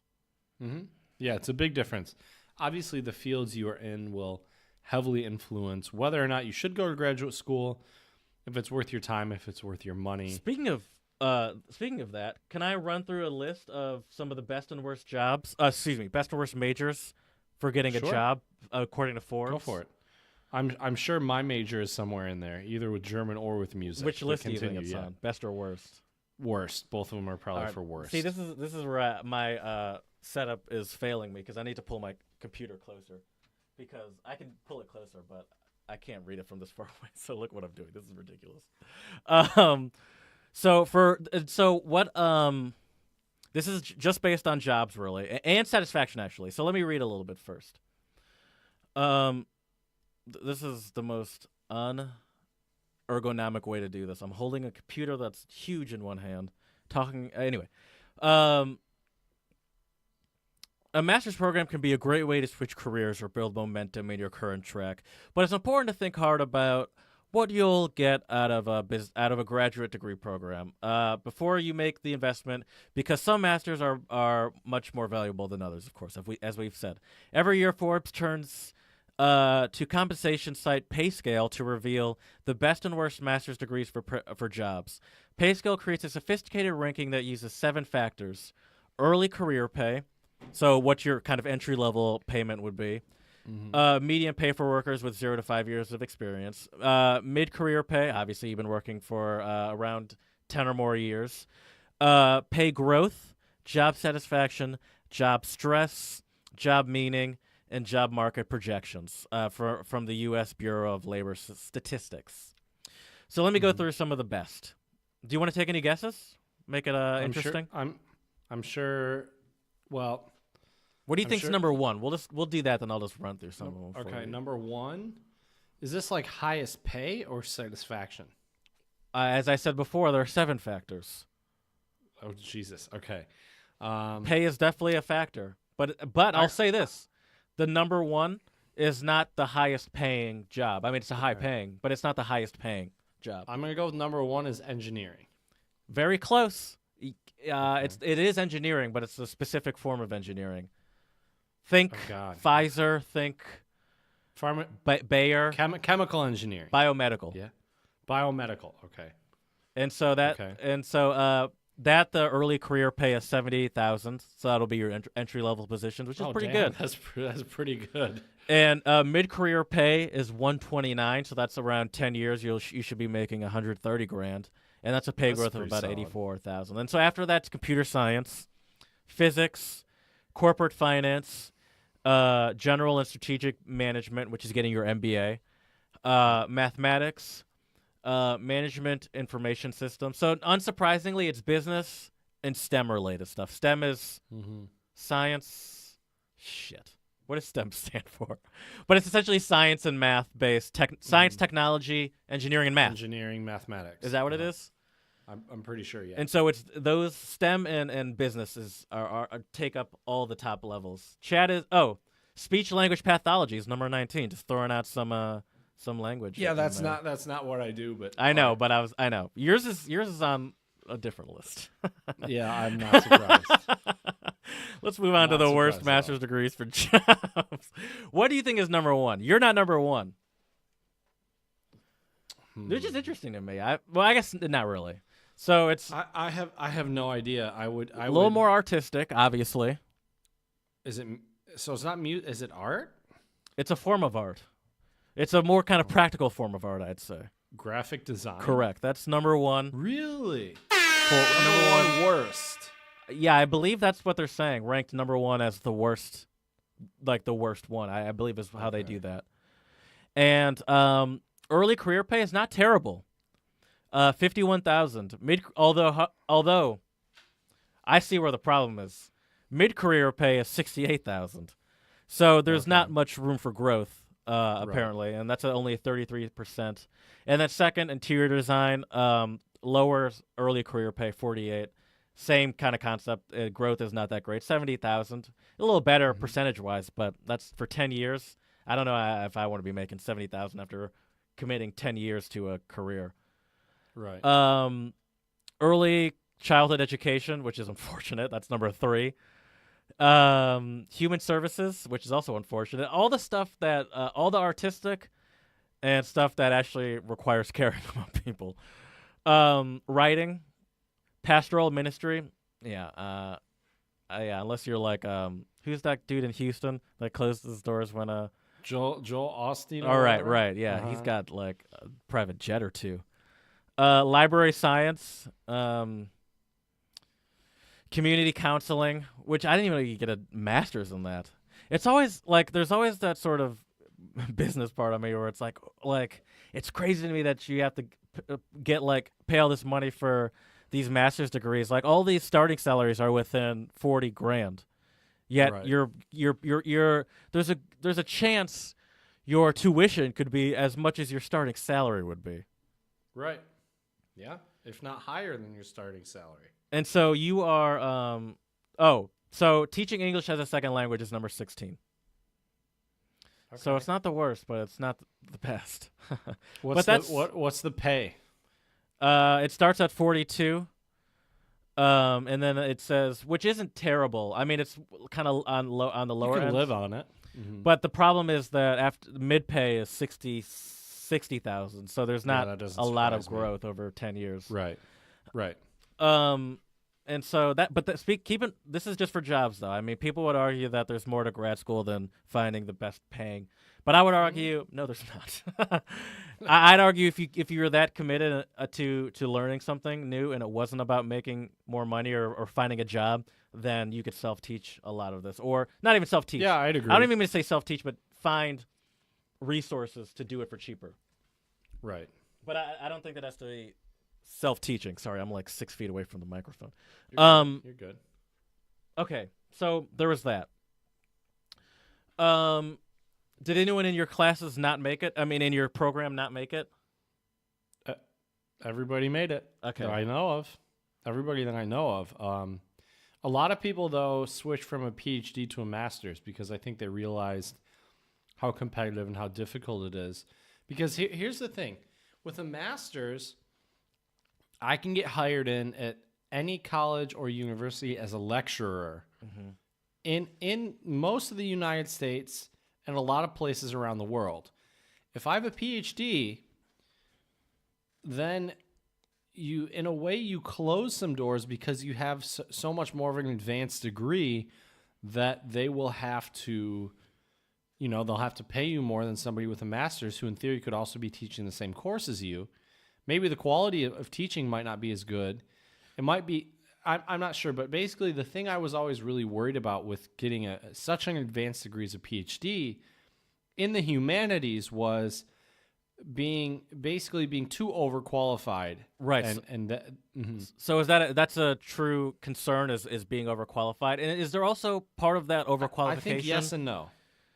Is part of that, we'll get to that. Is part of that overqualification that you're also kind of limiting your career options because you're hyper-focused into a specific field? Exactly. Okay. So exactly. Why yes and no on the overqualified part?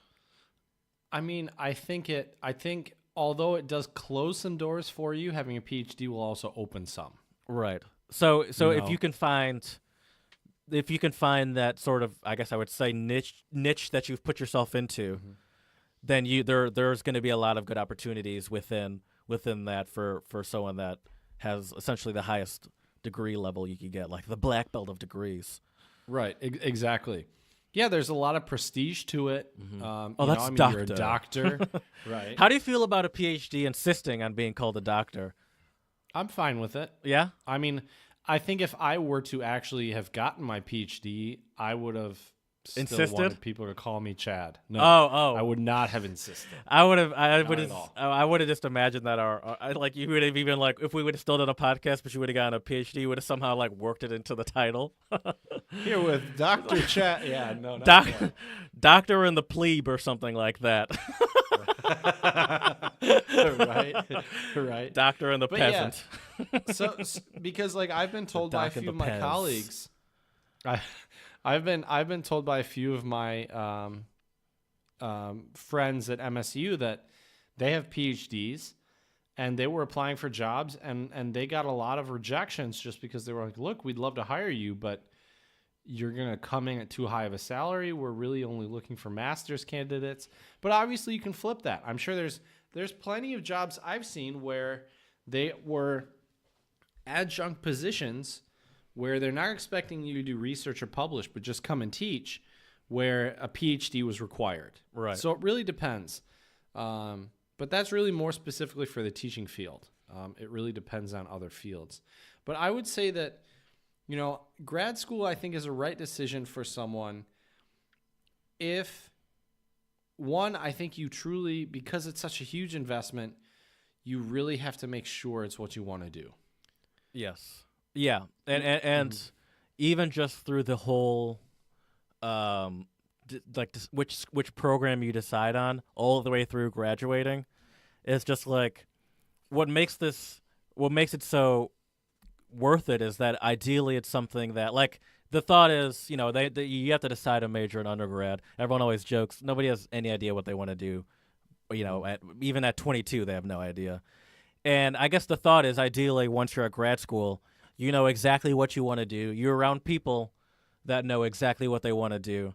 And yeah, it's demanding, but if you actually are that committed to, like, the theory is if you put that much time even to applying and finding us and deciding that this is right for you, then it's a self-selecting group of nerds on that topic, whatever the topic is. Right. What do you think was a more rewarding experience, undergrad or grad school? Rewarding in what way? You tell me. I would say academically, probably graduate school, because I think I really improved a lot of my skills in graduate school.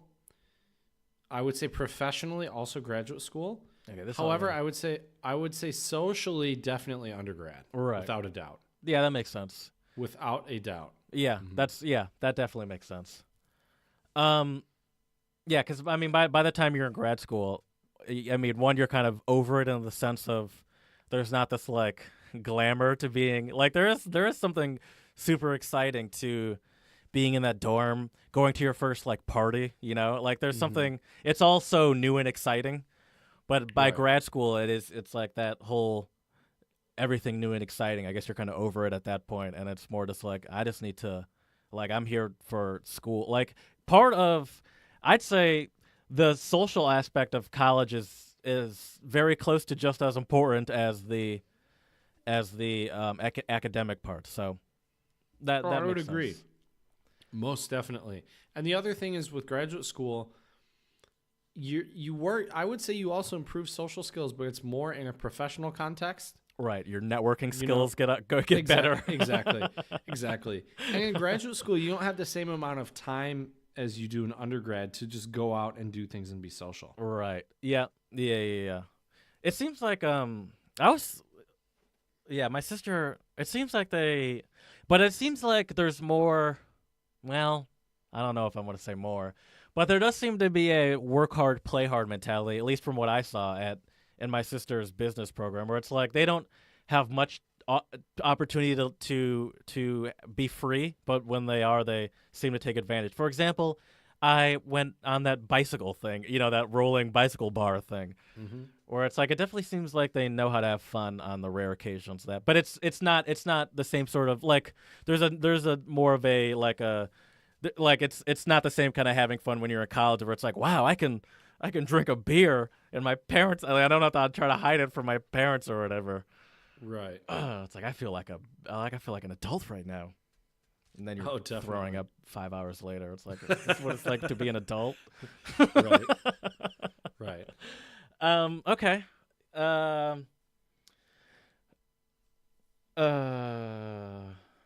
I can't determine if work experience or an advanced degree is more valuable to me. No one talks about advanced degrees at my job, so it's hard to feel motivated to go. That's just something I wrote down. I didn't have much to say about that, but I did want to say that. So we've teased this in a previous episode, and don't think I don't think I forgot. Do you ever consider going back for another degree? Maybe. What sort of degrees interest you? I have a couple actually. One of them, this is going to come way out of left field. Not really. One of them is maybe a master's in music or music education. Okay. Or as Prince calls it, musicology. That's right. He has an album. Wish you had a drop for that. 'Cause actually, I saw Prince live in concert when that album came out. Oh, damn. That was my first concert ever. Fun fact. Oh, but yeah. Start with a legend. Yep. It all went downhill from there, basically. But yeah. So yeah, master's degree in music, maybe. That would be kind of cool. Either in education or classical guitar performance. Probably not jazz guitar. Jazz is really awesome, but I prefer classical. That almost seems like counterintuitive to what jazz is. Getting an advanced degree on jazz. But a lot of people do it. Oh, I'm sure, but it does seem counterintuitive to what jazz even is. It's like, isn't most of this like improv anyway? Right. It's like just learn how to get good at improving and figure it out. Mm-hmm. And the other degree, if later on I want to become an administrator, possibly a master's or even a PhD in higher education administration, because really, if you want to make money in education, get to the business administration. It all goes back to business, though. Yeah. It's like the administration's where it's at. I mean that goes back to that list I just said. If you can like the place to make money is always the people that are handling the business part of the stuff in those sort of situations. It's for example when you look at like movies and stuff like that. Yeah, actors. You'll see Tom Cruise and he's making a shit ton of money. But if you compare it to your average actor, it's usually going to be people working in the studios, people working figuring out how to make the movie work business-wise that are kind of like the people that make a lot of money that you've never even heard of. Right. Oh yeah, definitely. So those were some degrees I would probably consider. Have you considered doing a program abroad? Mm-hmm. How does that differ in application and even like as far as school, is it the same? Like once you're in is it the same? I'm not really sure. I mean, I know you need some type of letter of recommendation. I would imagine you might have to take the GRE, and which you've I already think there's done. like a 5. Yeah, but I think there's like a 5 to 8 year window where they want you to retake it again. Oh God. So I might be closing in on that window fairly soon. Oh, that would be awful if you had to take that again. Right. You have to restudy. But it depends though, because like if I went back and studied music, I don't know what the requirements are. I know for music you need to audition. Right. So I need to get my chops up again. I've been playing guitar almost every day, but haven't I don't have a classical guitar here with me. So my classical guitar chops are not where they need to be. So you have an acoustic guitar with you though. Yeah. What's the difference between the strings is what's the difference between a classical and acoustic and just your standard acoustic? The strings, the body size, the fingerboard. Okay. Yeah, it's all different. And we'll maybe cover some of that if we do an episode on like different music styles or something like that. Okay, cool. But yeah. So yeah, those are the ones though that I would consider. What sort of schools are have you thought about? Well, I mean these have all just been kind of crazy ideas. Right. I mean that's why I wanted to clarify. I was like I'm not expecting that you've done any sort of intense research into this. I mean, I have some friends who I studied classical guitar with at Albion. One went to the Cincinnati Conservatory of Music. Oh, I think it's Cincinnati. So sorry. It's a really good school though. Right. Worth it to be in Ohio. Right. I also the other one. I have a friend that studied at the University of Toledo, and that was also Ohio. a pretty good program. What's up with Ohio and this music? I mean, I guess they do with the Rock and Roll Hall of Fame as well. Right. Which is awesome, by the way. Oh, yeah, we talked about that. We did. Find it. I guess some previous episode. Hey, you find it and tell us. That'll be a fun game we play. Untranslatable podcast. Whoever finds it, I might even stick to this. Whoever finds it, if someone finds it, we'll get the very first Untranslatable podcast T-shirt. There, I said it. All right. Tell us what episode and give us like a minute marker. There we go. But yeah, and also Wayne put you on buying some random person a T-shirt. Also, Wayne State, I think, also has a program as well. See, the problem with classical guitar is most places that offer a master's in music, it's either for music education, which is way different. I would like to do that, but you have to learn a bunch of different instruments, and it's a whole different process. And a lot of places, if they offer a music degree for guitar performance, it's usually jazz guitar, not classical. Interesting. So you have to be a bit more selective. Yeah. I feel like classical guitar is kind of a more of a niche. Dying breed. It is, sadly. Yeah. I mean, I guess it's similar to blues. It's like no one really wants to learn classical anymore. Dude, classical is so much more like I started being a person that was like, oh, I want to learn jazz. And I did learn jazz early on, and I still, I guess, do kind of. But like after my teacher gave me the first classical piece, I was like, oh, this is way better. I just enjoyed it so much more. It's a different process. I think jazz, you got to use your mind more. Yeah, more creativity. Mm-hmm. Yeah, I can imagine that. That. And maybe that's that's also part of me being early in my musical career, where it's easier for me to learn sheet music than it is for me to improvise. Just because I don't have that experience, and I don't know chords well enough to just do it. Yeah. Right. Exactly. It takes a lot of time. Yeah. But yeah, so those are the programs I've been thinking about. I mean, my issue with it now is, I would really, the whole reason why I would want to do a master's in music is so I have an excuse to practice guitar for like hours on end again. Because like in undergrad, that was the coolest thing in the world, saying I need to go do homework. And you just go play guitar. I would go play my guitar. Yeah. It was amazing. That does sound great. Yeah. I played piano. I've been slacking on my practice a little bit, but I played for like a good hour and a half, 2 hours straight yesterday. It felt so good. I'm trying to, because I have like exercise book kind of things that I do. Then I also, but usually around the holidays, she'll give me like piano like songs, and I'll just drop all the exercise stuff. And so I get way more into it when I'm actually learning like new sheet music and stuff like that. So it's been cool. Yeah, I'm trying to learn some Christmas carols right now. Yeah, me too. On guitar. But yeah. So yeah, what other questions do you have for me, Jared, about grad school? I don't have any more questions, but I want to go through what are some of the most popular ones. Okay. Some of the most popular are for men and women. So most popular masters and PhDs and masters. So this is the most popular masters for men. Business MBA, which is not surprising. Electrical, electronics and communication engineering. Education leadership and administration. Business commerce, education, accounting, blah, blah, blah, blah. Most popular masters for women, business administration. It's interesting because they say business administration, but then for men they say business administration and management. Huh. Interesting. Very education, interesting. Social work, elementary education, curriculum and instruction. Very education heavy. Education leadership, special education, counselor education, then nursing, and then reading teacher education. So it's all education and then social work and nursing. Interesting. Most popular PhDs for men, law, medicine, or I guess, that's an MD, but most popular doctoral programs for men, pharmacy, dentistry, physical therapy. I did not know you needed a PhD for physical therapy. And then chiropractic. Yeah, I didn't even know you needed. I thought you needed like a certificate from your local learning annex to be a chiropractor. No, it's definitely a little bit more detailed than that. Sure. I thought those were the ones that's like, listen, I want to be a doctor, but there's a lot you have to memorize.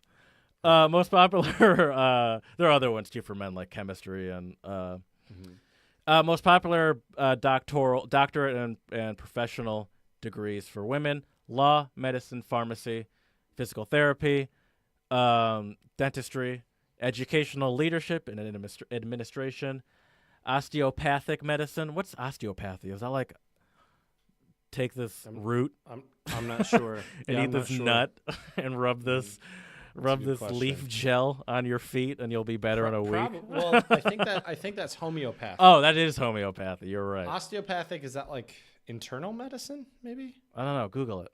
I don't know.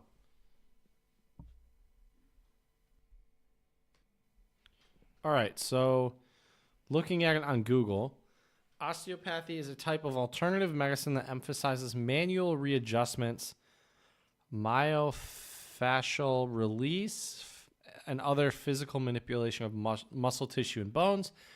Practitioners of osteopathy are referred to as osteopaths. Its name derives from ancient Greek bone, insensitive to or responding to. It sounds like almost a combination of chiropractic and chiropractory and physical therapy.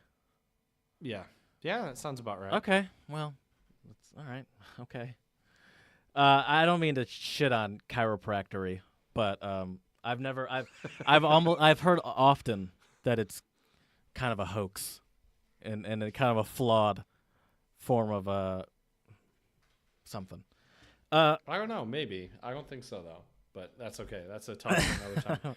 That would actually be really interesting though. Different cultures' views on medicine. Yeah, and healing. That'll take that like real really research though. Mm-hmm. You didn't even know we were doing this topic until a couple of minutes before we started. That's true. See, Jared, that's what grad school teaches you is you realize you had to turn in something or you have to talk about something that you completely forgot about and you have to do in a very short period of time. I mean, you're killing it though. I will tell you this though. One skill I definitely learned in graduate school, because you have to do so much reading, is I've gotten really good at finding the important parts of a text. My job now requires a lot of reading of articles and stuff like that, and I've noticed it's made me a very good skimmer. Granted, doing it on the computer is even easier than doing it on like in a book, because I have hit Control F. Exactly, dude. I have the crutch of Control F. F. So it's even harder when you're just straight up skimming. But I've gotten very good with my Control F terms. Right. For our not so savvy computer listeners out there, Control F is it's the find function. Right. Which has definitely helped me out. So you type in a word or phrase or something, and it'll show you wherever that word or phrase, whatever you're typing, it'll show you where that shows up on the page. Right. And that saved my life quite a few times in graduate school when I was writing a research paper and I had forgotten the page and I needed to cite my sources. Right. Another good thing about Control F is also the replace feature. So say you want to change one word, or you're like, ooh, I should have capitalized this word. You put in the word, then wherever that word shows up, it's like, no, make it this word instead. And boom, everyone. We changed 300 and blah, blah, blah times. Like, oh, hell yeah. That's kind of satisfying to see that. Oh, definitely. Definitely. Okay. Yeah. Anything else you want to share about your grad school experience? Yeah, I guess what the one takeaway I'd like to give all of our listeners is that if you do decide grad school is the right thing, take care of yourself. It's very easy to always be wanting to read, always wanting to study, to work on your lesson plans, to do whatever. You need to develop the ability sometimes to say no and to take some time for yourself to do other things that you enjoy. I gained a little bit of weight when I was in graduate school because I wasn't working out enough. I don't want to say anything. I wasn't eating very healthy. I'm just kidding. I didn't even notice. Right. I mean, it wasn't a lot, but some people also gain weight because of the stress. It's very stressful. You will sometimes feel like you have imposter syndrome, meaning like I don't deserve to be here. I mean, I feel that already, and I haven't even started. Right. Exactly. And so you just have to really be open to the idea of looking out for what's best for you, not only academically but mentally, physically. Right. Everything like that. Don't sacrifice mental health for your program, because then it'll only cause your work to suffer in turn. If your obsession becomes a little too unhealthy, which seems very easy to do. Mm-hmm. Oh, yeah, and it took me a while to learn that. And the other advice I would give any of our listeners out there considering graduate school or even undergrad is you need to also set aside time, either if possible, get a part-time job, join a sports team, Right. do something so you have to be somewhere at a certain time because it will make you more disciplined to really make full advantage of your time. My first year of graduate school, I would just screw around too much in my teaching assistant's office. I was sitting by all my friends, so it was really easy to just talk to them. I'm a pretty social guy. I enjoy talking to people, and so I had to really discipline myself. Okay, this is work time.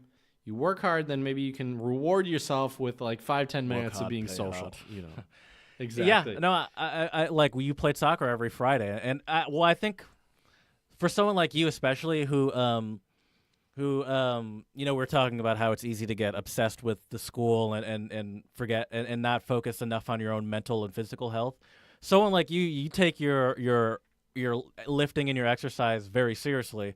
And for someone like, I mean, this is important for anyone, but I think once you get into the habit of being someone that works out on a regular basis, I think you're almost doing yourself more harm by thinking you don't have enough time to lift for an hour. Because especially for you, who it's so ingrained into your schedule, it can really mess with your mental awareness and sharpness and sort of just your own overall mental health if you're not exerting that sort of excess energy. Right. But here's the thing. What's that? In grad school, I never lifted consistently, which was awful. Right. In undergrad, I was going 5-6 days a week, and I loved every second of it. Couldn't even. I loved it too. I was getting new shirts every week from you. Right, right. That's what happens when you weigh 145 pounds and go up to 185 pounds. And then it was really funny when I went to go get a medical check for my visa. I stepped on the scale, and the woman was like, "Yeah, you're 200 pounds."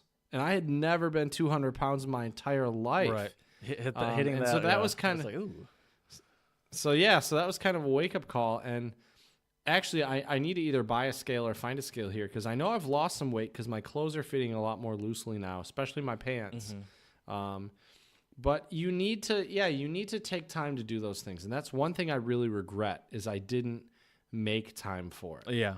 And it wasn't super convenient. Like it would have been, about a 10-15 minute drive. So that's 30 minutes added on plus, the hour and a half of lifting. Plus then I have to eat more food and cook more food. And I'm not a very good cook. So I was making up all these excuses. So when you're in graduate school, it's easy to put your education put it up on such a high pedestal and lose sight of the things you really love and enjoy. I also stopped playing guitar for a while, not on purpose, not because I didn't want to, but I was just so busy. And then it's a similar concept. I mean, playing guitar for you is probably a similar concept to the working out, where it's like it's so ingrained into your life that you probably were doing damage you wouldn't even notice, just not doing those things for yourself that are such a part that one are great for your mental health as well, and also is so ingrained into your life. Right. And you have to prioritize your time. You have to make time for the things you love to do. And that's one thing that thankfully I kind of became smarter about when I started my second master's. I was 2 years older, a little wiser. I had been through a master's program. Wasn't that shocking? Right. And I also realized after my first year and a half of German, I was starting to get kind of depressed. And I'm usually pretty happy guy. I mean, you know me. I feel like our listeners can probably tell I'm a fairly positive and happy guy. And I realized that big void was, for me, music. And then I realized later on it was also the exercise as well. Right. And so yeah, take time to do the things you love as well, whatever those things may be. And you should never feel guilty if you're not always studying, always researching. It's such a competitive field. It's any graduate program is like that. And sometimes it's also really helpful to make friends outside of your graduate program because when you're I love all of my friends I made in grad school that were in my programs. Don't get me wrong. But when I was with them, a lot of times we would talk about Exactly. Oh, did you do the reading yet? Did you do the essay even yet? when I was in Michigan, that's all they talked about. Mm-hmm. Was class and homework and blah blah blah. I don't. It doesn't bother me. I don't fault them. I totally get it. But yeah, Right. did you had friends outside of the program? Mm-hmm. Okay. Yeah, some of them were fellow grad students. A lot of them were people I met through soccer, which was really Right, great. The one thing I wish I would have done was also meet some musicians. Yeah, that but it's really hard if good. you're not playing yourself. Also true. And then if you don't have a lot of time to go rehearse or jam. Right. Thankfully, when I was in my TESOL program, my really good buddy Ian, he was a really good guitar player, and he would come over. It was really great because we would just forget about everything and just jam on guitar for a couple hours. Yeah, that sounds like fun. I want to. Now that I'm starting to learn how to play piano, on my bucket list of things to do is jam with Chad. Oh, nice. I hope we can make that happen sooner or later. Me too. Hopefully more sooner than later. Me too. Definitely. Philly's on my list. It's probably easier for me to travel with the guitar than for you to travel with, That's a with good the point. keyboard. Well, that's fine. I'd happily have you come here. It's cheaper for me. Right. Well, I also have a keyboard at my parents', but I got to get back to America before we can play all this, and that'll be at least another 6-7 months. Speaking of music, though. Speaking of... Oh, yeah. I was just about to say the same thing. Anyways, take it away, Jared. Speaking of music, I mean, it's we've made it clear enough how much we love music, and I think we've also made it. And my computer just went to sleep, so I don't have the title. So just say it for me, so I don't have to reach over. But anyway, do you have the title in front of you? Because I'm looking looking at at it just right my now. computer, as I was talking, my computer screen just went blank, and I was like, of course, as I'm about to do this beautiful introduction. We love music, but we've also mentioned how much we love hearing, I mean, we say Spanish, but this is Portuguese. They're Brazilian. Yeah. And so it's in Portuguese, but it has that similar sort of just hearing that voice and that accent and is beautiful. So the song is called Calmo. And by Lineker Eos Mello, is it? Melos? Yeah, something like that. Yeah. Caramelo. So what is her name again? Lineker? Yeah, so it's Lineker, however you say that as a Brazilian speaking Portuguese. And she is the singer, and then the Carmelos is like the band that is playing for her. And sorry, I keep knocking this desk. Once again, I need to figure out my proper setup here. Anyway, the song is did you look at the video I sent you? Because it does have lyrics like closed captioning in English. Oh, are you serious? It does on the video I sent you. Oh my God, I didn't even realize And that. so the song is called Calmo. It's a very calmly played song, and it's beautifully sang by Lineker. And she's essentially, from what I gather just by trying to read the lyrics along to the song, is that she's talking about essentially recognizing the beauty in the world, but also in a specific significant other girl, and recognizing qualities, and essentially, I don't know if calm is talking about the need to relax, but more just the beauty of the calmness within the world and this person is the sense I got. Right. And I love the band. I just the vibe is great. And it's like a, what would you call that? Like a tenor voice, maybe.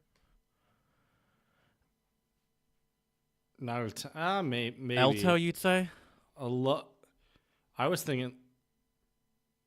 I'm listening to it right now. Yeah, maybe tenor. Oh, it's baritone. Is that high. what it is? Baritone or tenor? Which one's lower? Baritone. Okay, so tenor is what I would stick with then.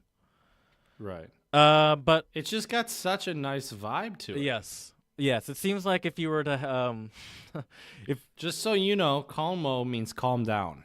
Okay. Not just calm. Mm-hmm. Calm down. Okay. Is what Google Translate says. Okay. And yeah, so that's really all I had to say. It was just a beautifully sang song. It almost seems like something, if I was an adult having an adult style dinner party, I would happily have the Carmelos and Lineker on just in the background, and it would be beautiful. Also, but but I also think I say that, but I also think that does a little disservice to the lyrics, because even though I don't know what it's saying, what she's saying, she's a person. Even though I don't know what she's saying, just listening to I enjoy hearing sort of the passion in someone's voice, and I think that, for example, I downloaded that Tom Misch album. Tom Misch used to be was a previous song of the pod, and I think he is also, you can kind of hear the passion in their voice, and I don't know what that is, because it's a quality I can't really put my finger on, but I feel like I can always notice it. Right. Well, and I think also Brazilian Portuguese just has this cool sound to it, kind of calming sound. Yeah. There's another really amazing artist called Soy George, and he was on Life Aquatic, which is a great movie. But he does. We almost watched that movie one time, remember? Yep. Yes, we and did. Then your dad yelled up and told us that there was a Jimi Hendrix documentary, and we dropped everything. Yep. Worth it. Worth it 100%. But yeah. But Soy George is also, he has an album where he does David Bowie covers, but he's translated them all into Brazilian Portuguese. And it's just acoustic guitar and voice. And it also has this kind of chill vibe. Mm-hmm. Obviously, it doesn't have the really nice, like, kind of slow grooving drums or the horns in the background, but it's just great. And the hook, I think, is great. Yeah. Where she says, like, I don't know what I believe the word is actually somebody, but she says like Changi or something like that. I enjoy hearing it. Yeah. But yeah, it's really great. So check that out on our Twitter for sure. And it will also be added to our YouTube channel as well, on our playlist. Yeah, check that out. I listen to that from time to time. I do too. It's a cool playlist, and this is a great song. Thank you very much, Jared, for the awesome recommendation. Yeah, my pleasure. Enjoyed my it. pleasure. Well, Jared, I didn't have a useful phrase for you today, but I figured since sometimes it's good to have something that's a little apropos to our topic. So today our Czech word is studovat. Okay. Which means to study. Okay. I mean, it's obviously not but that sounds English. Like, it has relations to the English word. Mm-hmm. I could kind of guess that before you said it. Right. Exactly. But yeah. So anyways, it's time. I don't have some jokes, but I do have a couple. You know you're a grad student when. Okay. So I thought are these would be fun. As the kids would say, #VRelatable for you when you read them? I would say. Okay. Yeah, for sure. Okay. So you know you're a grad student when the concept of free time scares you. I mean, that's true. It's like, you like if you that's always what I've noticed. It's like, if you have free time, you're almost afraid of it. It's like, no, I gotta. There's more studying to do. Right. Or you know you're a grad student when you consider caffeine to be a part of the food pyramid. I mean, that's just life. I mean, that's definitely a grad student thing as well. But, dude, I drink coffee like it's water. Although I have sort of gotten out of the habit of drinking it every morning before work. But, like, for example, I woke up at 9 o'clock today, and for me to, like, get going at 9 o'clock, it's like, I'm gonna need some coffee. But yeah, right. Sorry, you know you're a grad. So you're good. You're good. It's all good. I've already done too much talking today anyway, so I appreciate it. You know you're a grad student when, and I've done this before, you know you're a grad student when you've brought a scholarly article to a bar or pub. Oh, jeez, that sounds so douchey when you hear it. Like, do you just, like, sit down and read it? Sometimes. Like if you're just like that's the best you can do for a relaxation, where it's like, I want to get out of my, like, get away from my desk in my room, yet I also want to, like, have a drink, but I can't get away from actually working, so I'm gonna just go to a bar and read there. Right. I know. Yeah. I get it. Yeah. I think that's at least a good halfway step to, trying to not just, trying to switch up grad school every now and again, and not just get stuck into that K-hole. Exactly.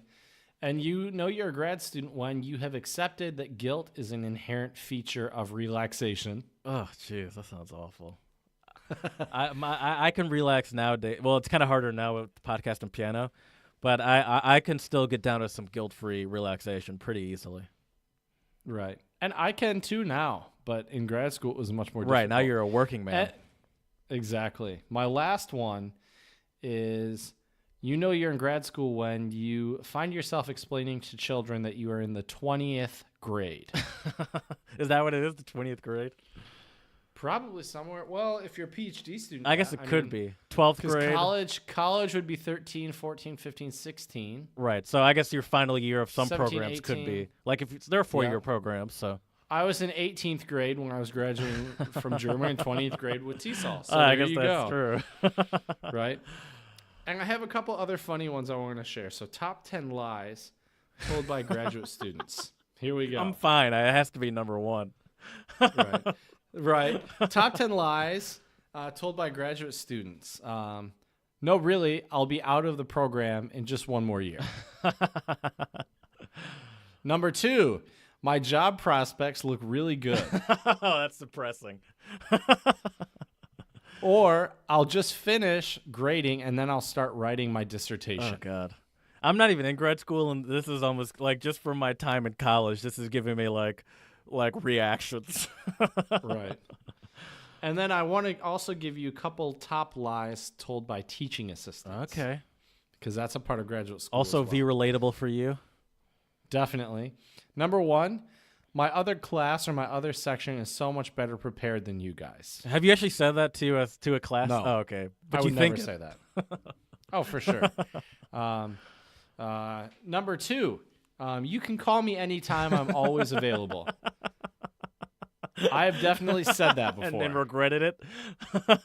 I mean, thankfully, none of my students ever called me at weird times. Okay. They actually never called me. It was always email. Okay, yeah. I think I would tell them you can email me. Oh, that's anytime fine. to Yeah, of avoid course. that. But then you can also get to it whenever you want. I had a friend that was ex, to be fair, that was a middle school teacher. I brought up the middle school teacher before, and her students had her phone number, and they'd call we'd be at a bar on a Saturday at 8 or 9 o'clock, and she'd be like, "Oh, one of my students is calling me. Hold on." I was like, "What?" I was like, first of all, why do they have your number? Second of all, isn't there some sort of common decency here? Listen, kid, I'm trying to get drunk to forget about you specifically. Right. Okay, I think this is the top lie told by teaching assistants. I'm not going to grant any extensions on homework. Did you ever ask for extensions when you were in undergrad? Nope. I didn't either. I don't think I've ever asked for an extension. I didn't realize that was such an option. It's apparently it's a very easy option. That people get them, but I never even considered asking for an extension. I was like, hell no. Right. And I always thought that there was I didn't take it as some sort of point of pride. I more took it as it should be a point of shame for you guys, especially for these projects that we've had months to work on. Oh, I would agree. I would definitely agree. I mean, yeah. So anyways, I hope you and our listeners have enjoyed some of the, if you're a grad student, those were I fun. thought those were pretty clever. And if any of our listeners out there would like more information or have any questions, they're welcome to contact us, Untranslatable1 on Twitter. Mm-hmm. Although then you'll need to give me a heads up since you're our Twitter guy. untranslatablepodcast@gmail.com. Shoot us an email if you have any questions about graduate school. Also, untranslatablepodcast at Instagram, not Instagram.com. Don't know where I was going with that. But yeah. Untranslatable podcast on Instagram. Exactly. So let us know if you have questions. I would love to help you guys out because I think grad school can be a great opportunity for you. And if you're unsure, let us know, and we would be happy to dish you out some cold hard facts as well. Yeah, you're clearly a wealth of knowledge. I mean, you did this with, I assume, little to zero preparation, and you had more than enough to talk about. So, feel free to actually. I probably could have said more, but feel free to ask Chad questions, and then I'd love to hear him. It'd be great. I'll happily tell him to either check our email or check our Twitter. Exactly. One or the other. Yeah. But anyways, I'd like to end. I think this is a great quote for anyone who's considering grad school. And the quote is, "Failure defeats losers. Failure inspires winners," by Robert T. Kiyosaki. Yeah, but I agree. I mean, yes. And people always say that they've learned way more from failure than they have from success. But failure in grad school, I mean, that's tough. That's an expensive failure. That's true. I mean, well, the thing is, though... And failure, I guess, doesn't mean... Oh, I guess they're also not saying failing just entire thing. Or that's not how you have to look at it. I was thinking... Yeah, exactly. I was thinking it more like you apply to give a presentation at a conference and you get denied. Right. Or, things like that. Obviously, if you fail a class, that will definitely make things a little bit more difficult. But I do know a few people who have... failed classes. It was more for personal or family reasons, like a death in the family or something like this. And they eventually, at the end of the day, got it all sorted out. Mm-hmm. So it is possible. Right. Okay. It is doable. So yeah. So we hope you enjoyed this untranslatable episode about graduate school. We hope this was insightful for all of you. Let us know. Once again, if you have any questions, we would love to hear from you. And our next episode, we will be discussing Thanksgiving, so I'm looking forward to it. Yeah, we need to do like some sort of... I mean, we're going to do some sort of ranking of Thanksgiving foods, too. Seems necessary, because I'm interested on your list, because my list might surprise you. Oh, good. Well, I'm looking forward to it. Tune in. Right. It'll be great. Well, we appreciate your support, and we look forward to talking to you next time.